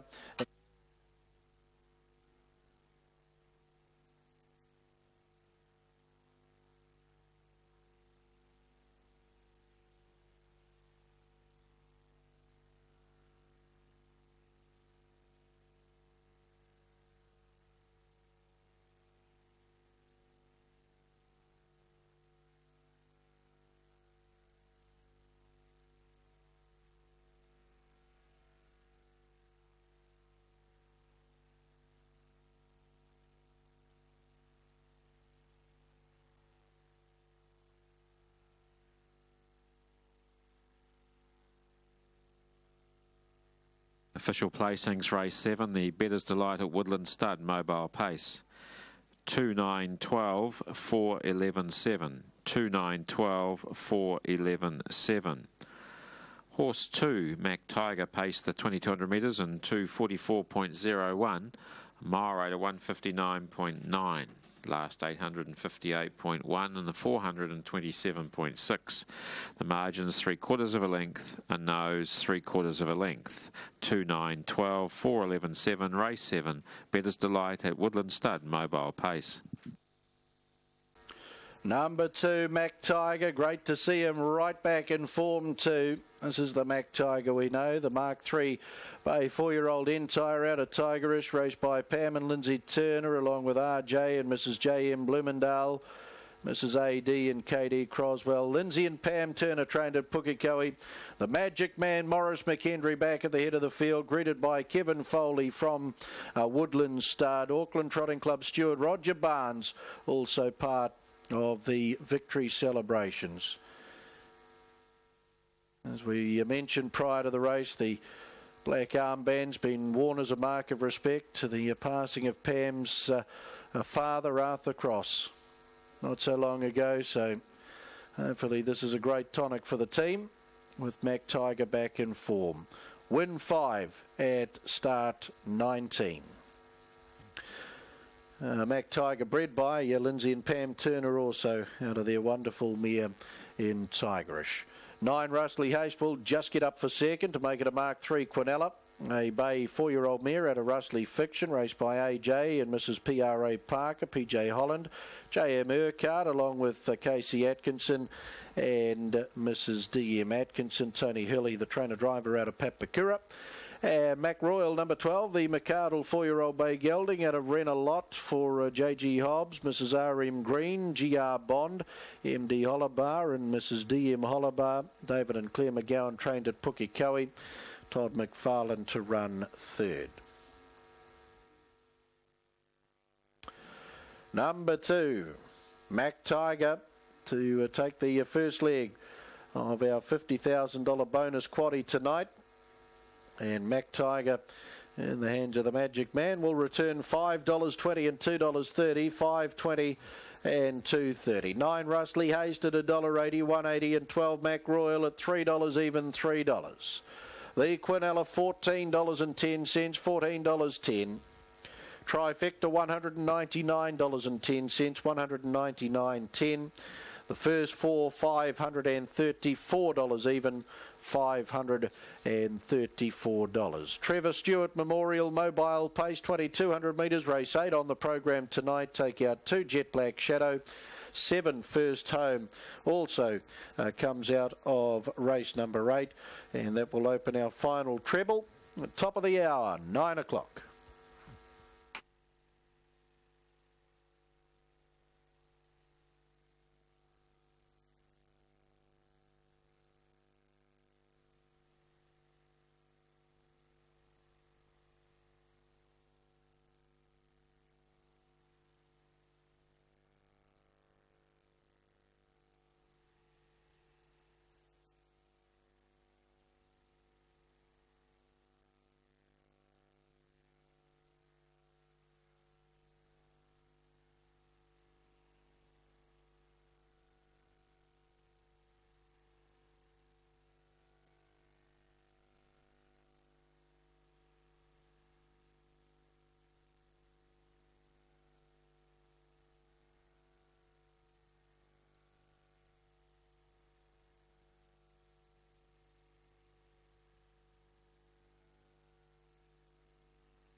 Attractive. How did you stack them up here in the last? Yeah, I went 6, 5, 8 and 2 in a very open race here, DA. Look, most of the good dogs have drawn awkwardly, the likes of Chokehold, Editorial. I gave those both good winning chances, but they've got the worst draws. Big Muddy's as good as any in the field, but I just don't know what happened last time.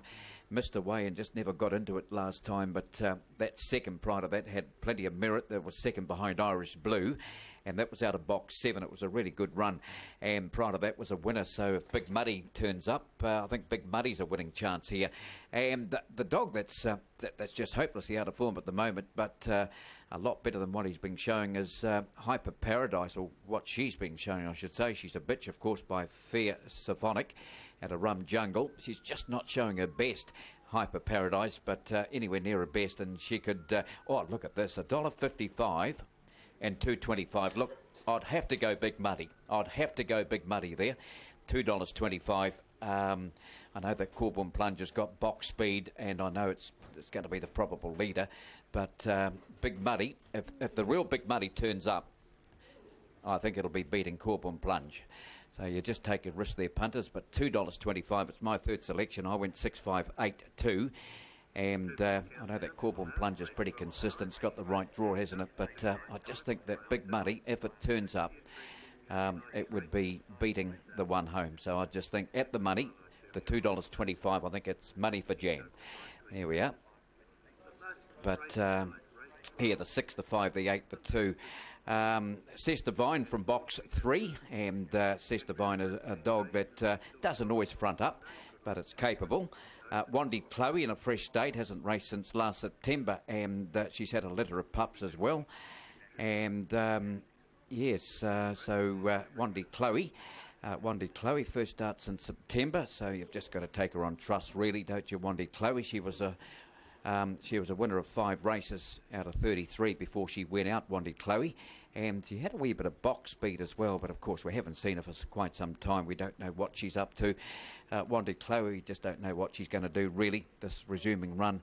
And John Dory, I just feel as though he might be drawn on the wrong side of the track. I know he's been placed from box 7 in the past, but he goes a whole lot better when he's inside, John Dory, and he's out there in box 7. But 6-5-8-2 for me. Can tell you the short way home in the quaddie is with Chokehold at 731, 976 editorial, and the rest we might be able to go through the rest. Corborn Plunge 2100, 2012 with Hyper Paradise, 1732 Cess Divine, 1980 Wandy Chloe, 976 editorial, 731 Chokehold, the short way home, 2900 with John Dory, and 1247 with Big Buddy. So they're about to be placed into the boxes here for the running of race 12, and this over the 295 metres, and the favourite on the tote at the moment, it's wide open, but Chokehold at $3.10. It's got that awkward draw to contend with, but Chokehold has gone the favourite,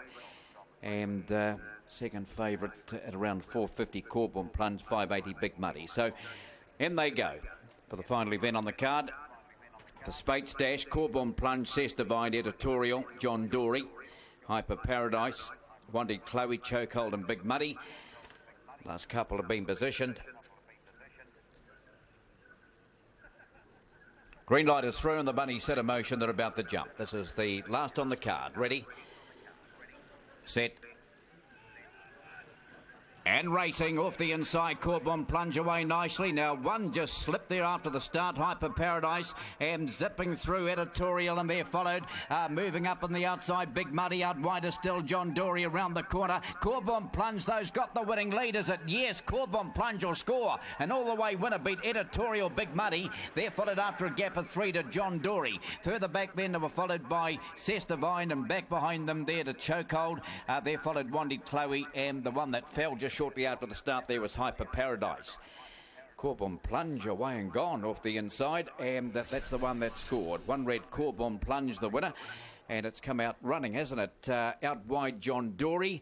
Editorial's hit the ground pretty well. It's got him behind the leader here, and then we go back there to Chokehold, out wide of Big Muddy, slow to get going again. Big Muddy's got into it late, and further back then they were followed Wandy Chloe, and just outside that Cess Divine, but up they come, and Corborn Plunge starting to close editorial, but not quick enough, and Corborn Plunge you'll find is held. Corborn Plunge, it'll be a 1-5-8-7 finish here, 1-8-5-7, and the winner, Corborn Plunge. And this Blue Bitch by Wes Pedro at a Corborn Hales is raced by Hayley Gilbert and trained by John McInerney at Darfield. And the quaddie is going to pay about $2,118. Corborn Plunge the winner. And with the official result of the final event, that's our lot, incidentally, until next week. So enjoy the weekend. And here's Pete to wrap the last. The result of race 12, the Spates Dash.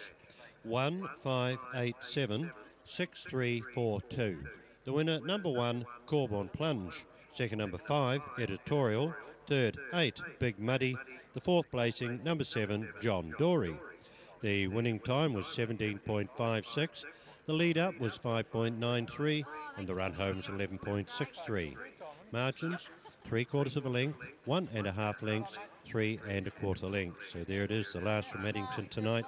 It's gone to number 1, Corborn Plunge. We'll be back again on Tuesday with our first race just after midday, but don't forget, of course, the special on Sunday at Monaco at the Silver Collar. Great racing, $80,000 worth. Good luck to everybody that's made it through to the final. Until next week, on behalf of Nikki. So we got the result from race number 12 on the program. Punter's getting it spot on here with Corborn Plunge, further enhancing her box one stats with success here at $4.30 and $2. Editorial $1.90. Big Muddy $1.60. Quinella pays $21.60. Trifecta at $132.60. First forward John Dory pays $641.40. Your last double there at Addington tonight, 6 and 1, $33.60. 6 and 5, $12. Last treble 1, 6 and 1, $117.10. Quaddy at $2,118.30. Place 6th this evening at $52.20. How many thanks to Trev and the team there trackside at Addington. Back to Alexandra Park in just a few moments. A couple of NRL games underway shortly to begin round 13 of the competition this year, and the first of them is the Manly Sea Eagles hosting the Canterbury Bulldogs at Brookvale. And I didn't think it was all home traffic here, but the market would suggest it is.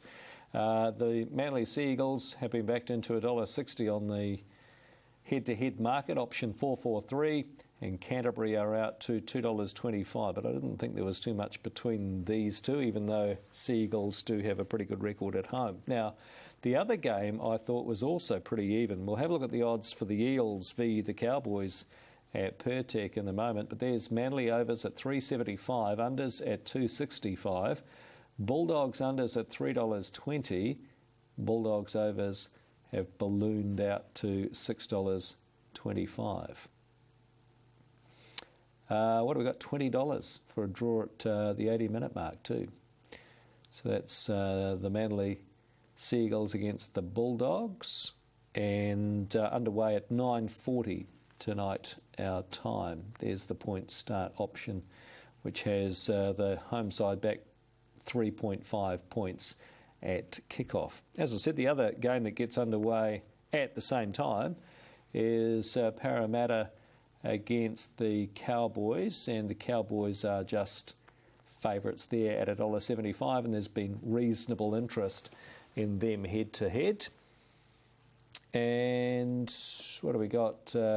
Cowboys unders $3. That's the popular way to go, or Parramatta unders at $3.20. I thought, personally, a little bit like the first game that we had a look at, that there wasn't too much between them. So maybe even a draw at 80 minutes if you like chasing the bigger money. $22 on offer there between Parramatta and North Queensland. So that gets round 13 underway at 9:40 tonight, which is, it's about 50 minutes away, so not too much time to be involved there. Of course, no Super Rugby this weekend. I think Super Rugby's got to rest for a few weeks as the test season gets underway, and the All Blacks are hosting England just down the road from where you are, Whale, and I suspect that the All Blacks will have a winning start to the season, and I can't wait.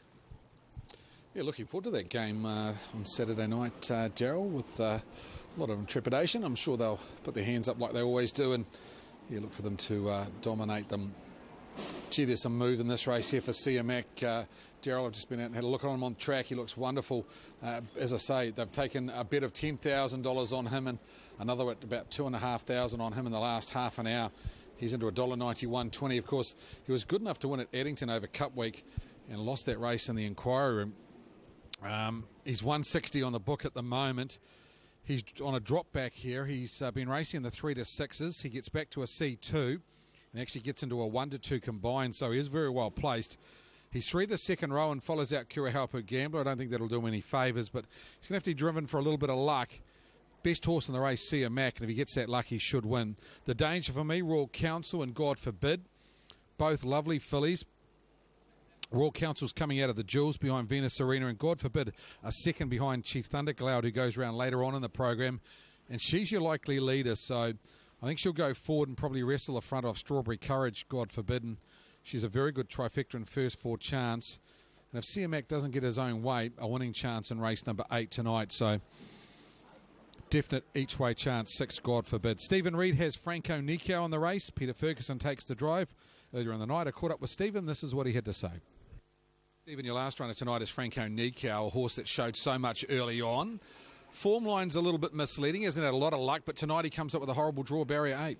Yeah, listen, Craig, we've had a few problems with this horse, and that's been evident in his last 2 performances. We've worked on him. We think we've got him better. Maybe from a punting point of view for the punters, he's not a winner tonight, but I'm picking that he'll go a lot better than he did last start. But then also you've got to bear in mind that last start he went despicable, so I suppose, it's onwards and upwards. Barrier 8 tonight. He's not a horse that can blast the gate anyway, so he's probably have to go back and hope there's a 3-wide train into it. Yeah, I'll leave it to Fergie. What he is, he's probably lacks a yard of quick speed, but he's a good stayer, as you saw with his wins early on in his career, so I'm going to leave it up to Fergie. I don't want him to drive him like he's just no chance, but as I said, if he goes good tonight, he'll be on the back up next week, and if I was a punter, I'd be like watching him go and maybe looking forward to runs to come. Stephen Reid's thought on a stable runner, Franco Nico, head-to-head here of Christy Brianna versus Franco Nico. I think I'd be in the Christy Brianna camp there. Won the second row following out Strawberry Courage. It's not a bad place to be. 3 back, 4 back on the marker pegs here, because I think they'll run along a bit. So maybe in that head-to-head, horse 9, Christy Brianna over Franco Nico. I marked them 11, 6, 10 and 9. 11, 6, 10 and 9 in race number 8. Aaron White's numbers 11, 6, 10 and 3. Aaron, I know, talking to you earlier in the night, you thought 2 possible anchors in pick 6 tonight. The first one was Lancewood Lizzie. It delivered in style. CU Mac backed heavily in this afternoon and on a big drop back from racing Sky Major. It certainly is. Races for performance incentive bonus and also a harness plus bonus tonight here, Craig. So the $13,000 stake, of course, they get half of the winning stake for the performance incentive bonus, plus there's the added incentive as well of the harness plus bonus. A couple of very good bonus schemes to be part of. So further reasons why I think this horse will be taking this race tonight. Third up and dropping out of the Sky Major races from his last 2 races, where they've come home in sub-55s with Des Coppins on the radio this morning in the preview. Now on Radio Trackside, we did make him our bet of the night, number 11, Sia Mac, over the 6, God Forbid.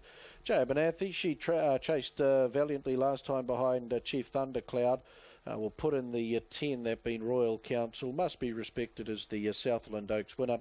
It was a fair run at the Jewels on Saturday. And number 3, C-Mac, Philip Butcher, Jeff Small, was a last start passing lane victor. Is coming through the grades okay, the son of McCardle, but I just think that Sia Mac will have the measure of most of these. 11, 6, 3, I should say 11, 6, 10 and 3 to open our final treble here, Craig. And just note, if you're listening in the call, listen out for the because one's Sia Mac, the other one's C-Mac. Yeah, that's true, Aaron. Very, very closely named horses here. Of course, C-Mac, the McCardle out of Copper Beach, and Sia Mac, the son of Mac 3 for Stonewall Stud. So, yes, if you're listening on Radio Trackside or in your car driving home, listen very clearly because they sound very similar. Sia Mac and C-Mac.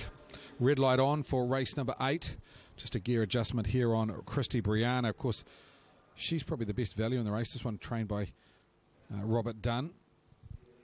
Good second at Addington behind Delightful Dash. Came north to race in the Jewels and wasn't the worst run behind Adore Me. Got a long way back and did run on okay, Christy Brianna. She follows out Strawberry Courage, who I think will leave the gate quite nicely from the inside here. So should get a good run through and would be a first 4 chance in the race. Brick and Bloodstock have got Burning Cash in here. Tony Hurley, he trains and drives. Fair third, I thought, last start behind stablemate On Ice. Got the run of the race, battled on okay. A little bit of gate speed, but you'd think Strawberry Ice and maybe, God forbid, a little bit quicker out of the gate. So Burning Cash's odds reflected that $17 and $3.50 for the son of Art Major. One of the 2,000 live in Pick 6, good luck to you. This is the fourth leg of Pick 6, second leg of the quaddie.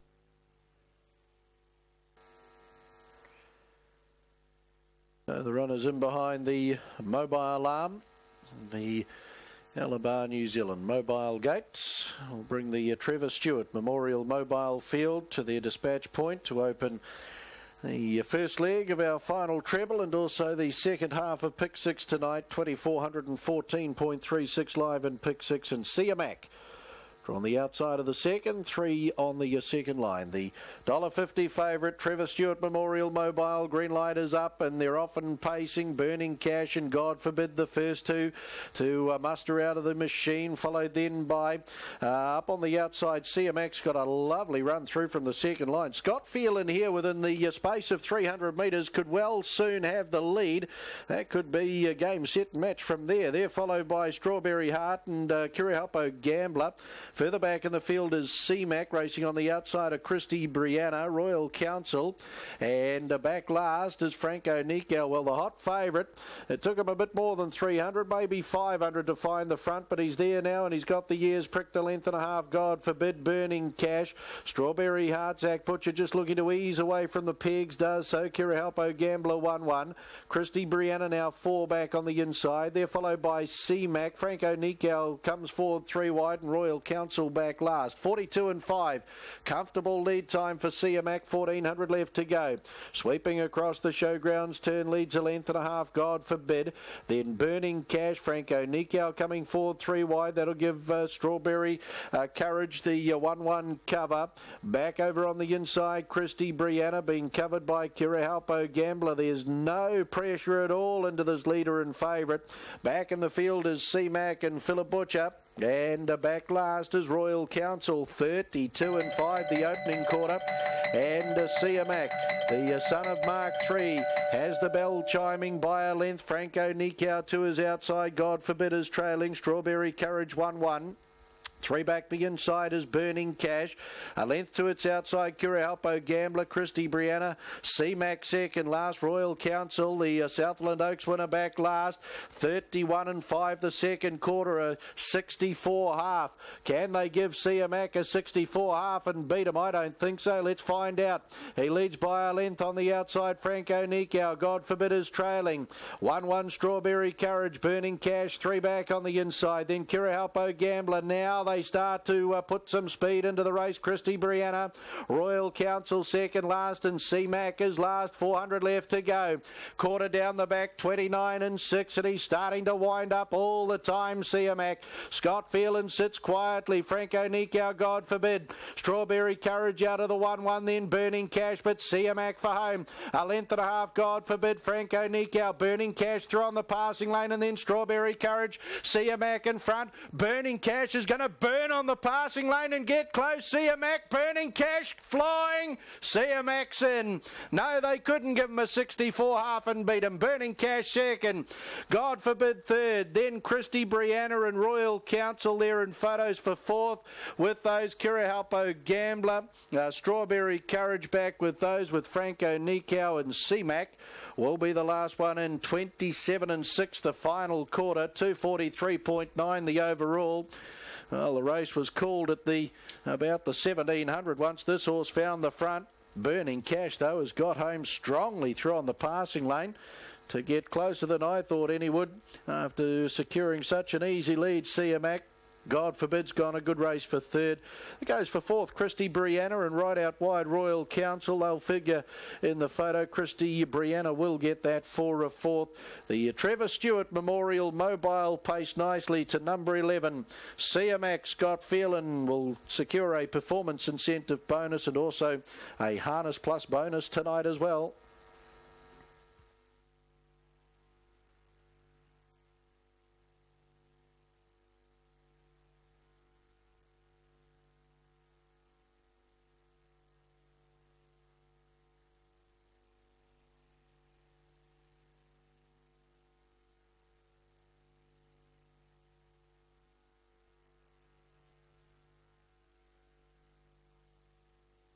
Official placings, race 8, the Trevor Stewart Memorial Mobile Pace. 11, 5, 6, 9, 10, 4. 11, 5, 6, 9, 10, 4. Horse 11, Siamac, paced the 2200 metres in 2:44.01. A mile rate of 1:59.9. Last 857.2 and the 427.6. The margins are neck. 1 1/4 lengths, 1 1/4 lengths. 11, 5, 6, 9, 10, 4. Race 8, the Trevor Stewart Memorial Mobile Pace.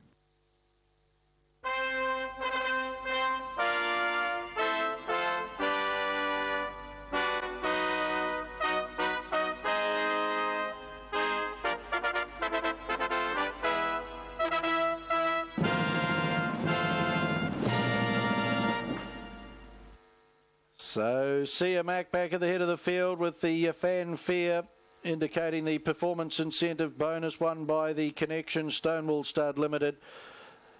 Trained at Papakura by Steve Telfer and Chris Garlick, and Scott Phelan coming back into this company tonight was always going to be very, very hard to beat, and proves just that. Win 7 at start 33.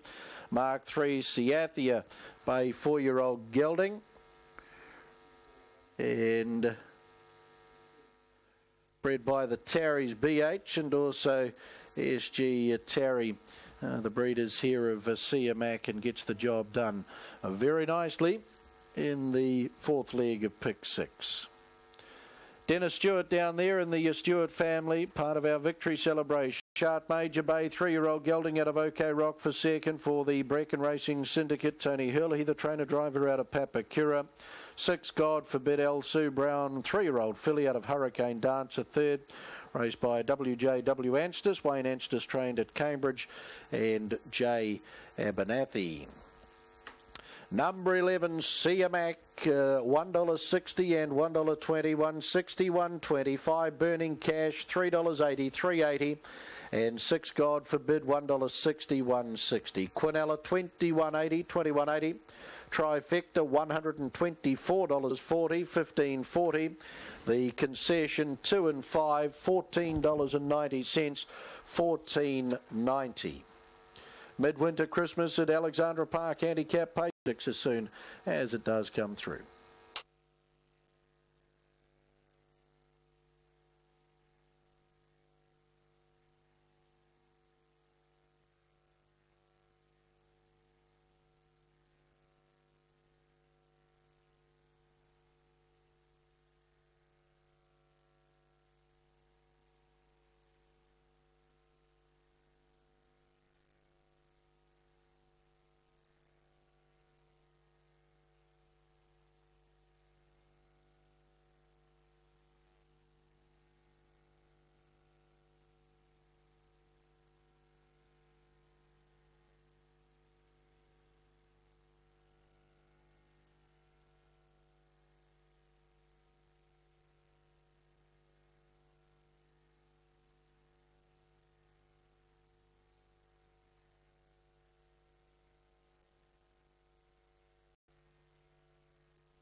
Then Scalacci, followed by Romani, Conti, Infallible. Unequalled next, then Postal Egg, Prince Trialia, Royal Deputy, Faustias, De Pago's King. Brunch time, well back with... What a phenomenal racehorse, phenomenal record, and just a phenomenal way that he used to win his races. That was his second Stradbroke win back in 1992. Of course, he'd won it in on Brisbane tomorrow. We're going to get the latest news from Andrew Bensley first of all, and then Aidan looking at some of the features from earlier today. Expectation is on Eagle Farm tomorrow, and Brisbane's weather is continuing to stay fine. The weather forecast says partly cloudy and only ice of tomorrow's Dane Ripper, the feature race for the fillies and mares. Of course, the big Group 1 is the Amy Stradbroke. You know, the fields usually tend to string out, and horses, you know, do tend to find their spot. So up the back straight at Eagle Farm, you got a good run in until they start hitting slots in and finds the spot that we hope he will, look, I think he's the form runner out of the 10,000 that is really over the odds. Tony Gollan there talking about Temple. Horse had no luck at its last start at Scone. It's got no weight tomorrow, while Noidart, the stablemate for Darley and John O'Shea, needed a better barrier to again tomorrow by Racing Queensland vets. They felt the horse had mild swelling to a near foreleg, but Gary Kennewell has scanned the leg and says there's just to the Queensland Derby, another of the Group 1s. Pinstripe Lane has had a beautiful preparation for the Queensland Derby tomorrow and should get a perfect run. The horse that's going to be need to getting to the outside as we get to the 400, and hopefully he can power home and be in the finish.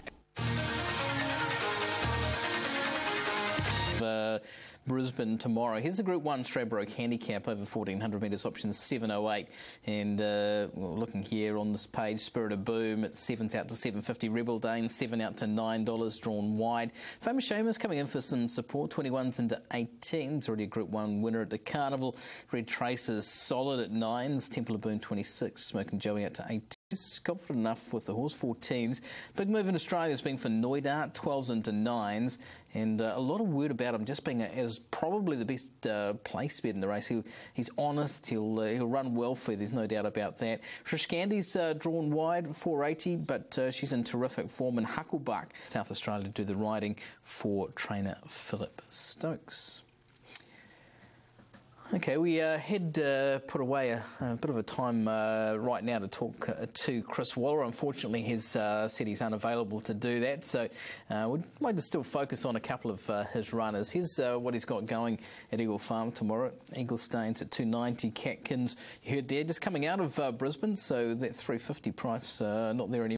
And Moriarty looking to defend his title in the Brisbane Cup tomorrow. He's got a couple of key runners from in the ownership of Sir Patrick Hogan to contend with in Zephyron and Precedence. There's Red Tracy, you can see there in the black and the grey stripes. She's going to be awfully hard. She's a terrific mare, and she's been able to ply her trade at the top for several seasons now. She's a winner of 15 from 36. Her Eagle Farm record is outstanding. And 3 wins from 4 starts on the track. She's hasn't raced since running third in the Queen of the Turf, but since then has been to the trials twice and won both those trials. Any rain around, no problems. She's just a good, honest mare, and up to the class of taking this out, the Stradbroke handicap. One of the other ones that we want to have a look at is the JJ Atkins at Group 1 level over the 1,600 metres. You don't often see, I think it's the only 1,600 metre Group 1 race in Australasia for the 2-year-olds, and Brazenbeau comes into this with pretty good form. It's going to be tough to beat, you'd think. Did win the Champagne Classic 2 starts back at Group 2 level. Beat Home looks like the cat who's a rival here at $8. See the horse there in the gold colours out wide. Nash Rawala bringing it home. This is the win in the Champagne Classic. Since then, has run second and behind Time for War in the BRC Size Produce. In fact, this might be the second placing, actually, and behind Time for War, who is a rival again today. We're certainly finding the line nicely, taking ground off Time for War, although Time for War had done all the donkey work up front. So I'm just going to do a bit of sectional work on that race before I play into it. I thought Time for War might have been a decent enough upset chance because well beaten in the Champagne Classic. Certainly turned that form on its ear with the BRC Size Produce win last time. What about the Derby? Chris Waller's runner in here is Villanova. Began his career as Catalonia out of the Jason Bridgman stable, and it looked as good as any 2-year-old we had early on. Went over to Chris Waller's barn. Has been a little bit disappointing, you'd have to say, on the way through, although finally we saw him return to his best form. This one bred by the team at Haunui Farm. They co-owned and sold the horse. Well, they co-bred and sold the horse. Commands out of our Val Policella, as she was known here. Winner of 3 from 22, including the Grand Prix Stakes. Let's have a look at this run. Villanova in the white with the blue hoop sleeves. There she is there. Other colours you look out for. Nash Rawala. Drawn barrier 15, so it's not going to be easy. We take you back to that Grand Prix Stakes win. This is over Pinstripe Lane. header on fourth in the Rough Herbert Plate leading up to it. See, they're the pacifiers used on Villanova, so obviously has its tricks, and I'd say it's taken a little bit of working out for Chris Waller, who, as we know, is one of the best conditioners, the best thinkers in Australasian racing.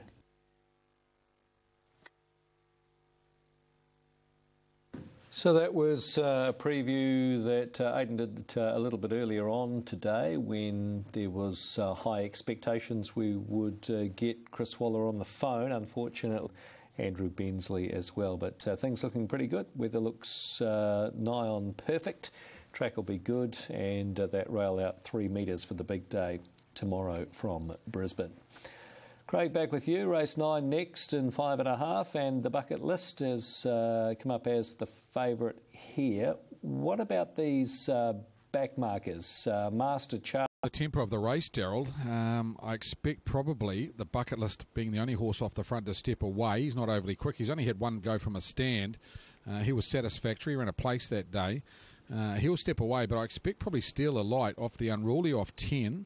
Usually a very good beginner, this mare, and she sat outside them last week and was very game and going down to Millie Sampson 3 starts ago. Made a flyer of a beginning, set them up here at Alexandra handicap, so I'd have to go around 320, and that may be too hard for a horse like Spirit and Desire or even Delight Brigade. They're 30 and 40 metres back. It depends on the tempo of the race. If they get into the race like Delight Brigade did last start, and he could find the front and then pick up a trail, he's a winning chance. He's going to need luck and a solid tempo.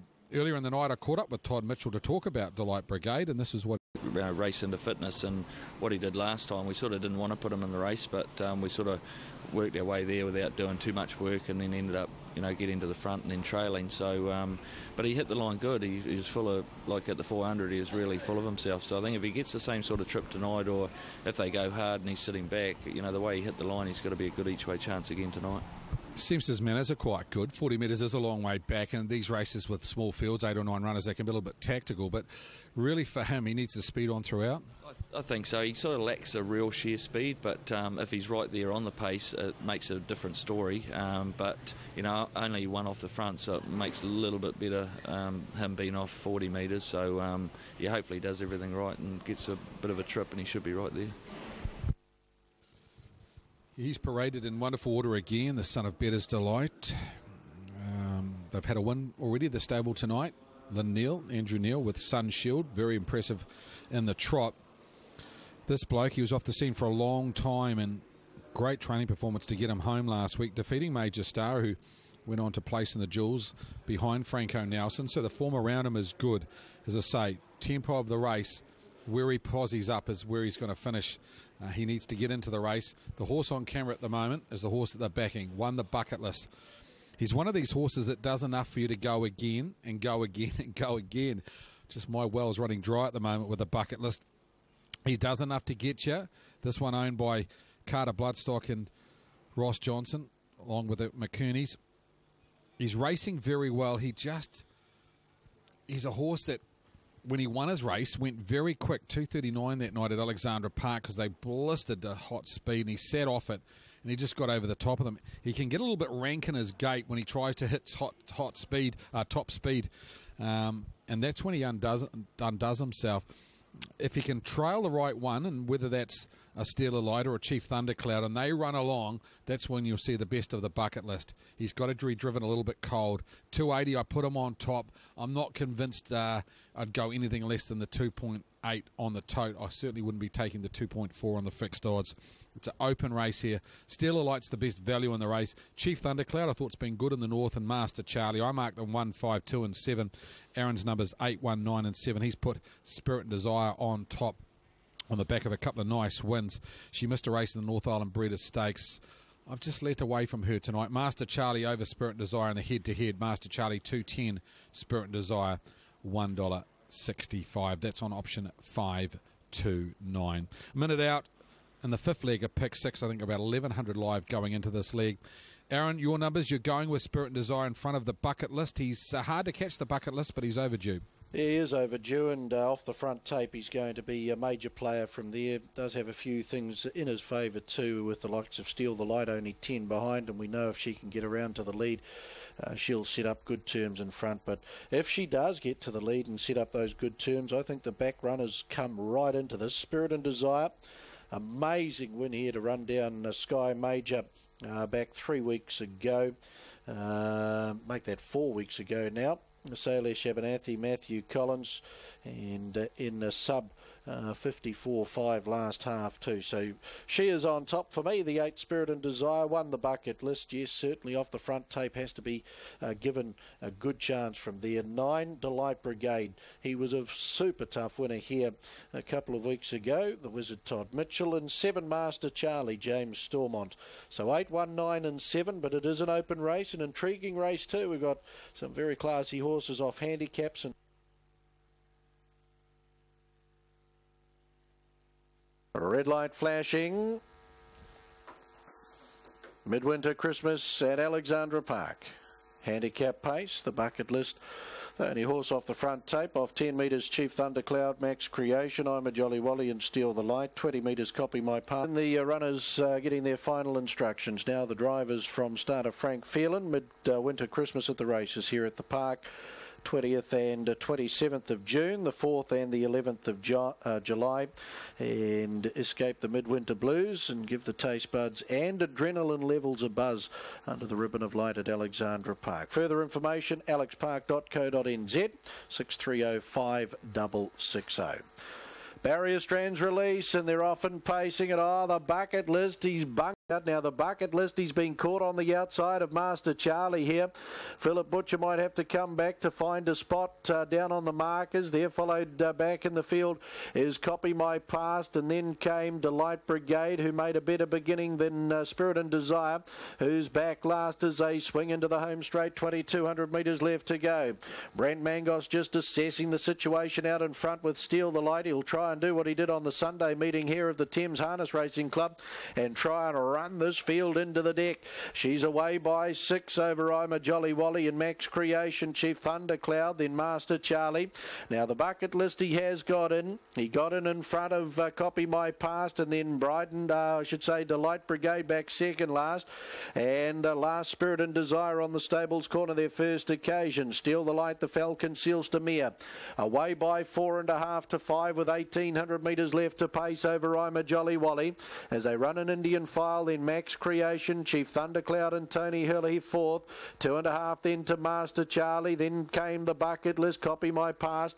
Delight Brigade being patiently handled by the Wizard Todd Mitchell, and back last is Spirit and Desire. Lead time in 1:27.3. as they pace to the end of the back straight, and the leader Steal the Light away by 4. I'm a Jolly Wally, Max Creation, Chief Thundercloud as they sweep across the showgrounds bend. They're followed then by Master Charlie, who'll find the 1-1 as Chief Thundercloud's come away from the pegs. Copy My Past takes up the leeway to now be 4 back on the inside on the back of Max Creation. The bucket list has the back of Master Charlie. Delight Brigade's about to come 3 wide now for the Wizard Todd Mitchell, and Spirit and Desire back last, 31 and 8 the opening quarter. Midwinter Christmas at Alexandra Park pace, and Steal the Light has been in front throughout, leads by 2. Coming up now, Delight Brigade on the outside as they work the stables corner. Then I'm a Jolly Wally trailing, Chief Thundercloud now 1-1 cover. Then Max Creation on the inside of Master Charlie. Copy My Past, the bucket list back second last. Spirit and Desire back last, 29 and 5 the second quarter. Steal the Light into the back. A length and a half, I'm a Jolly Wally's had a perfect run in transit up on the outside. Delight Brigade. Max Creation 3 back on the inside. Chief Thundercloud 1-1. Then Copy My Past and Master Charlie, the bucket list. He'll have to get on his bike shortly. Spirit and Desire's about to take off from the back. They work off the back straight. Steal the Light, a length and a half, I'm a Jolly Wally. Delight Brigade and Max Creation, Chief Thundercloud, Master Charlie, Spirit and Desire, Copy My Past and the bucket list. 20 28 and 7 the third quarter. Steal the Light for home. I'm a Jolly Wally comes off her back, and then Max Creation. Round the outside, Master Charlie, Spirit and Desire down the outside. It's Steal the Light and Mangos. I'm a Jolly Wally tries hard on the outside. Steal the Light, Brent Mangos. What a brilliant Mangos drive. This is Master Charlie. Will flash late with the bucket list, but Steal the Light, she'll take all the limelight again. What a wonderful win. Second, Master Charlie. The bucket list rushes home for third. Then Chief Thundercloud, Spirit and Desire had to chase too hard tonight. Max Creation, Delight Brigade in the same boat as Spirit and Desire. Further back in the field then was I'm a Jolly Wally, pulled up quickly, and back last was Copy My Past. 3:25.8.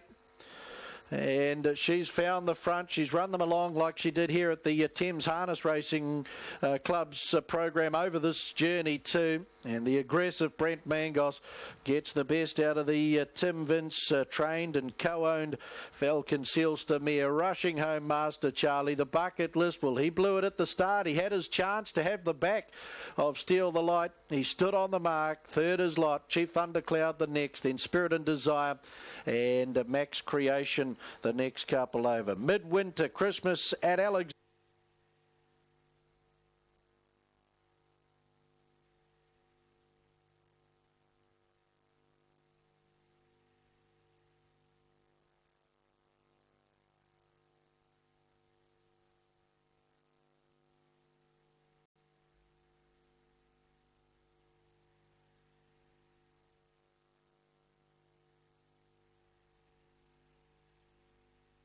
Official placings, race 9, the Midwinter Christmas at Alexandra Park handicap pace.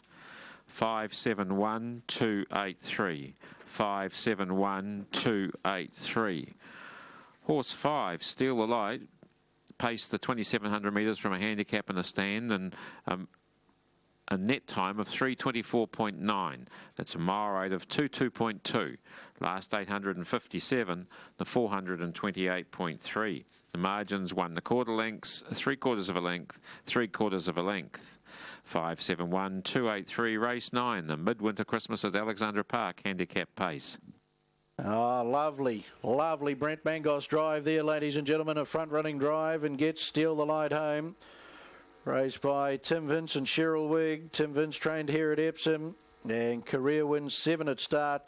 26 for the John Green bred Falcon Sealster Bay 4-year-old mare at a Star Empress.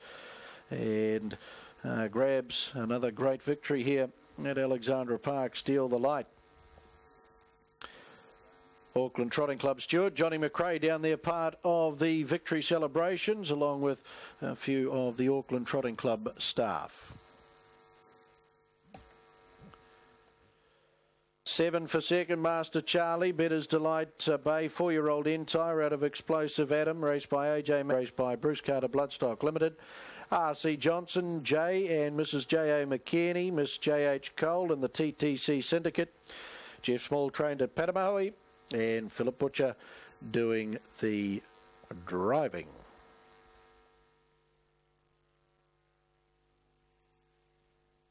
$109.62 live in pick 6 and Steal the Lights will return and won the bucket list $1.30, $1.30. Quinella $18.60, trifecta $219.30, $219.30. First 4 $829 even, $829. Pick 6, 109. Opportunity to make some money with us here with the Auckland Trotting Club's meeting, and that at 10 minutes to 10 o'clock. We race again next Friday night, the 13th of June. Be part of the atmosphere here under the ribbon of light next Friday night. Good luck with your investments in the last, the Pegasus Spur at Woodland Stud Handicap Trots.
such small investments. Keep up to date with this week's big winners at tab.co.nz/big winners.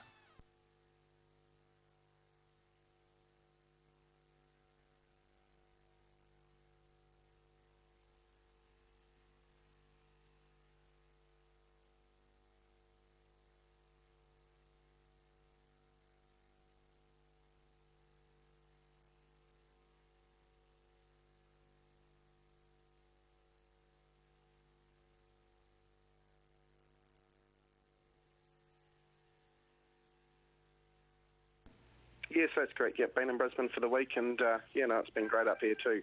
Fantastic weather, and looks very settled, and should be a very good track for the weekend. Okay, how have the horses come through from last weekend? Both of them running terrific. Obviously, Sacred Star winning, and Rock Diva making up super ground for fourth in the Derby. Yeah, look, Sacred Star, he's bounced through his run perfectly. He's a big, strong horse. He's eaten up well since the race, and his work on Thursday morning at Doomben was fantastic. So, look, Thrill couldn't be any happier with him. He's at the top of his game, and nice and bright. And apart from the barrier draw, he's going to need plenty of luck from there. But if he can get the luck in the race, I think he'll run a very good race. Yeah, and something you pointed out to me during the week as well, outside that barrier draw, is I think no horse has ever won the QTC Cup and then gone on and won the Stradbroke as well. I think the QTC Cup's been in existence for around about 25 or 26 years, so you've got to break a bit of a hoodoo there as well. Yeah, exactly. It's we're trying to count against history, but look, at some stage it's going to be done, and look, I just hope it can be this year. Yeah, exactly. What about tactics from that draw? Are you likely to be sort of persuaded a little bit by the wide draw? Look, I'll leave it reasonably positive out of the gates, and just hope they roll along quick enough that a few gaps appear and they can possibly sort of drop in midfield with a bit of cover somewhere. Running third, then second. What sort of level do you think he needs to be at to win a Stradbroke? Does he need to be at another level again, or is that form going to be good enough to see him competitive? I think probably this year that form's going to be good class horses that often come down and run in the Stradbroke. So, although it's a very good field, it probably lacks just one or two of the real highlight horses that gets normally from year to year. So, it's probably a winnable race, but obviously it's a Stradbroke and it's going to be extremely hard to win. Okay, what about Rock Diva? 7-day backup, and you're giving her happen? No, you don't. She's only very lightly raced, but she's a true staying filly, and she's done a great job for us this season without a lot of luck, to be fair. She's constantly drawn wide gates and had a couple of wide runs, and could have finished a lot closer in a few of her races. She's been eating reasonably well. So, if she can get a good trip from her gate, again, she's drawn a touch wide, but if she can get a little bit closer to them and she backs up, then she's definitely a winning chance. Okay, in Melbourne, you've got a couple of horses racing there at Moonee Valley, 50 into 380 or something after a couple of big bets with the TAB over there. How's he done over in Melbourne? Yeah, he's done very well. He worked very well at Flemington on Tuesday morning. Stephen Arnold worked him, and his work was super. He seems to have settled in very well. The biggest query is probably Moonee Valley for him first up. It's probably not the ideal track to kick off his Australian campaign in, but he's a talented horse, and as long as he settles in the run, it's probably his biggest issue at the moment. He's still learning the game and can do a few things wrong, but he's drawn well, and if he gets a good trip from his gate and he settles, then on what he's shown us back home, he should be extremely competitive. Exactly, our TAB have got him at 420 as well. That's attractive enough. Tony, just on him, how highly do you regard him? What sort of quality of horse are we dealing with here? I think he's got the raw ability to be a group horse. The talent's not in question. It's just his maturity. He's still mentally a little bit fragile. He can over-race in his races, and he can still get a little bit hot behind the gates. And it's just a maturity thing with him and experience. And I think this trip over to Melbourne will really help him. It'll make him grow up. And if he learns to do everything just that little bit better, then I think next season, he'll definitely be competitive in some of the better group races. Okay, and expectations with Popeye Braggins? Look, it's going to be hard for him. 1,500 metres, drawn barrier 16. He'll probably go back from his barrier and look for cover and try and just pinch some runs and probably save a bit of ground and just hope for a bit of luck. But the 1,500 metres, he's probably looking for 2,000. But his form back home over 1,400 to a mile has been very good. So I'd expect him to be hitting the line strongly. And there should be a nice race in him somewhere over the next few weeks. Okay, 3 runs at Te Rapa as well. We've got them on screen for our viewers. Tony, Skipper, Absolutely Sacred and Bellbird. Tell us the best of those. Look, Skipper's probably going to come out.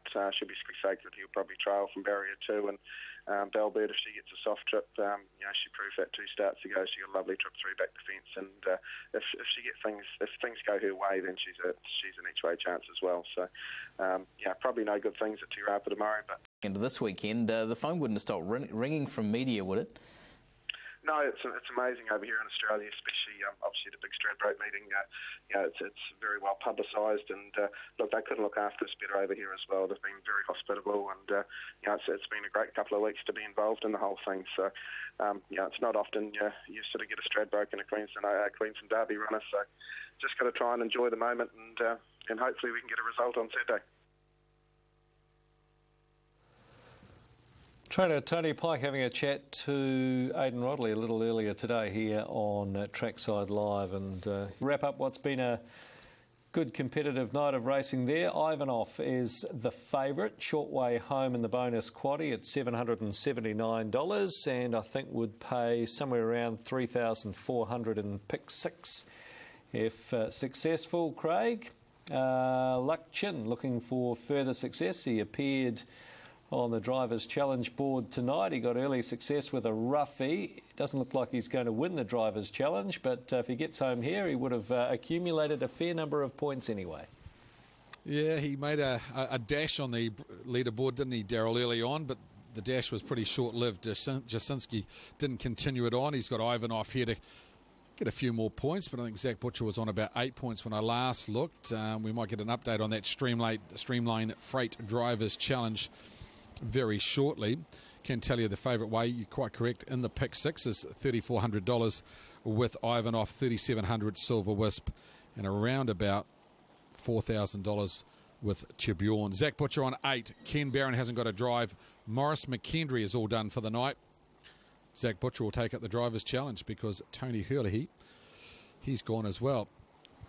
8 points wins the Drivers' Challenge tonight. Zach Butcher had a good book and was as short as $1.70, backed in from $1.90 earlier in the evening.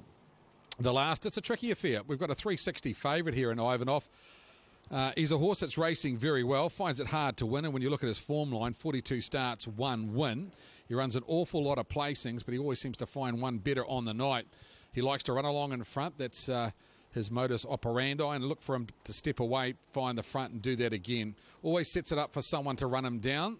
For me, I thought Chibjorn, horse number 8, Richard Brosnan and Peter Ferguson combined. Richard's got a couple in the race. He drives Kip Keno, but he's racing really well, this horse.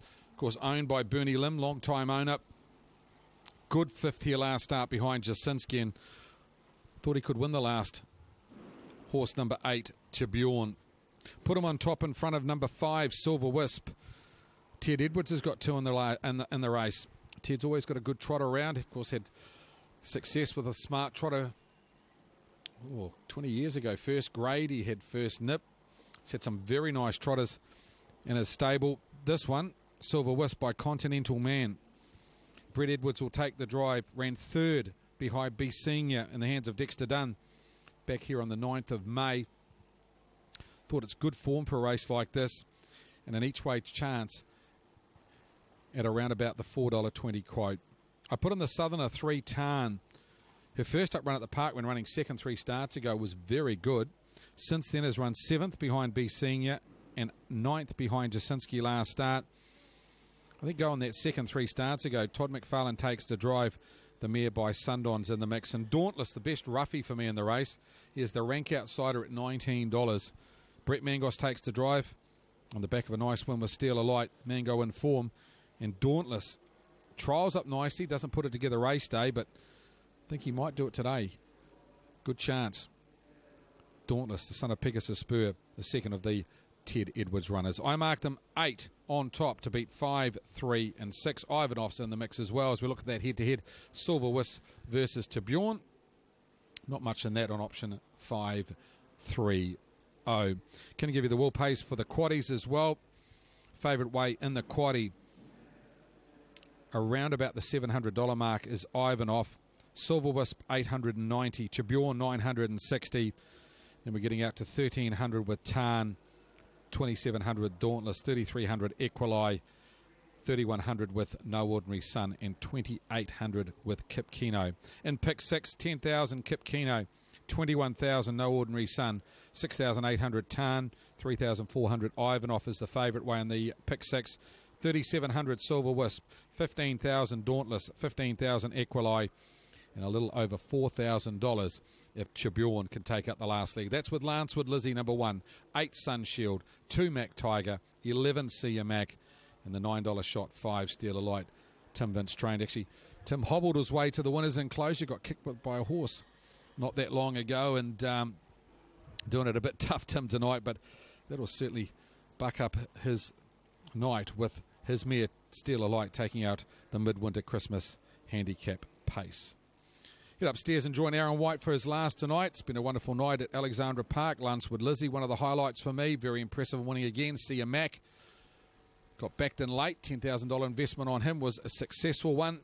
The last tonight, not so easy though, Aaron. $3.90 favourite with Ivanov. Yeah, it's an interesting race, isn't it, to wrap up the night. Silver Wisp, I'm with the son of Continental Man for Ted and Brett Edwards. Brett doing the driving.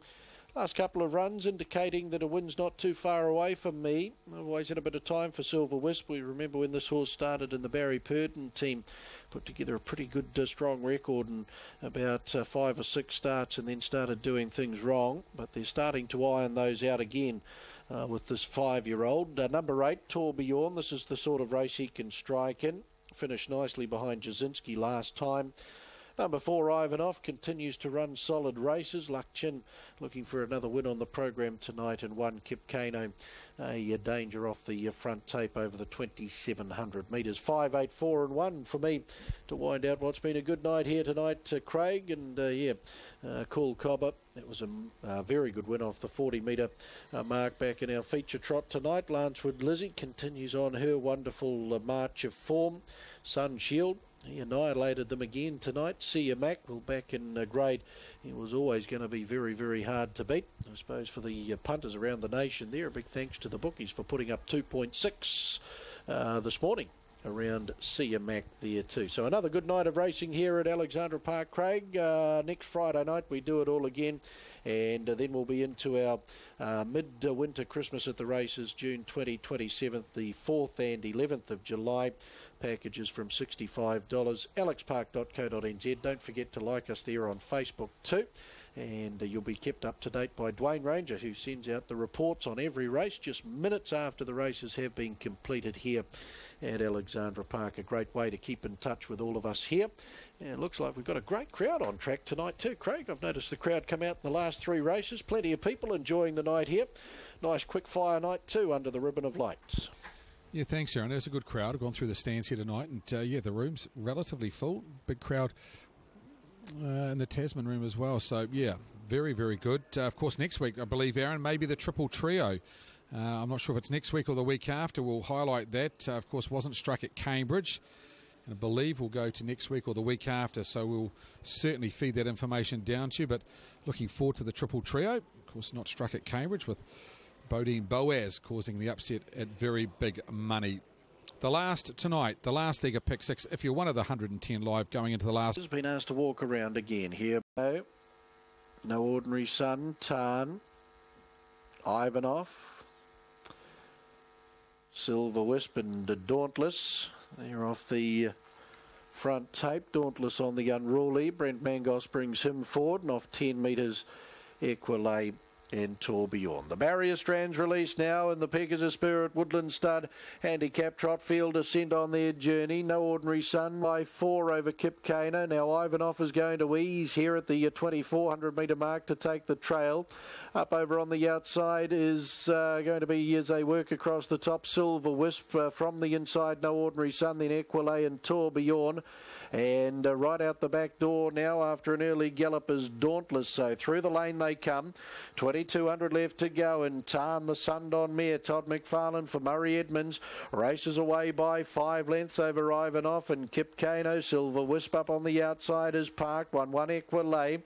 No Ordinary Sun to her inside, 2 lengths away in the field to Tourbillon as they work the stables corner, and a long margin away Dauntless with this good speed, been set up by Tarn, won't be able to get back into the races. No Ordinary Sun now gallops on the Kano 3 back on the inside and 4th.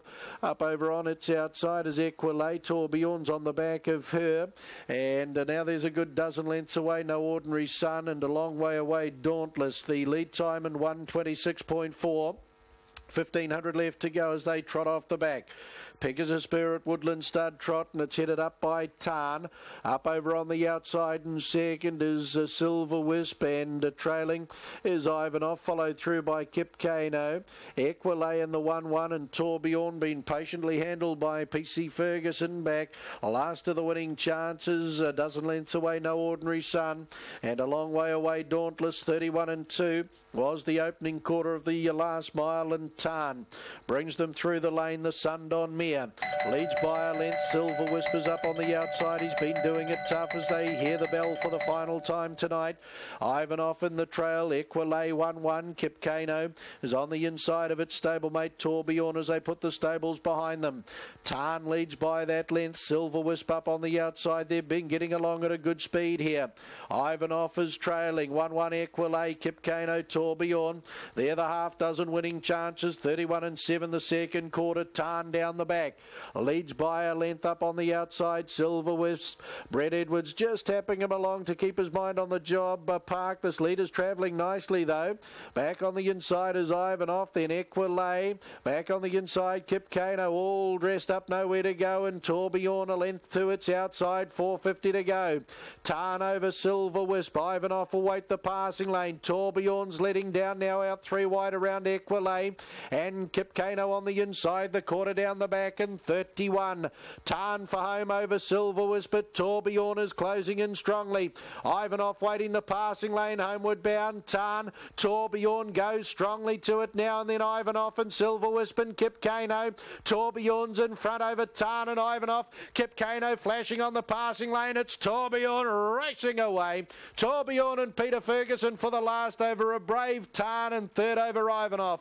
They were followed Kip Kano, Silver Wisp and Equilay, and the mistake made and a patient PC Ferguson drive will see Tourbillon gain his third success here tonight at start 25 for Bernie Lim, and the Dream Vacation gelding descended on these leaders quickly into the home straight and races away nicely. Tarn has fought on very strongly for a second after setting up genuine terms in front. Ivanov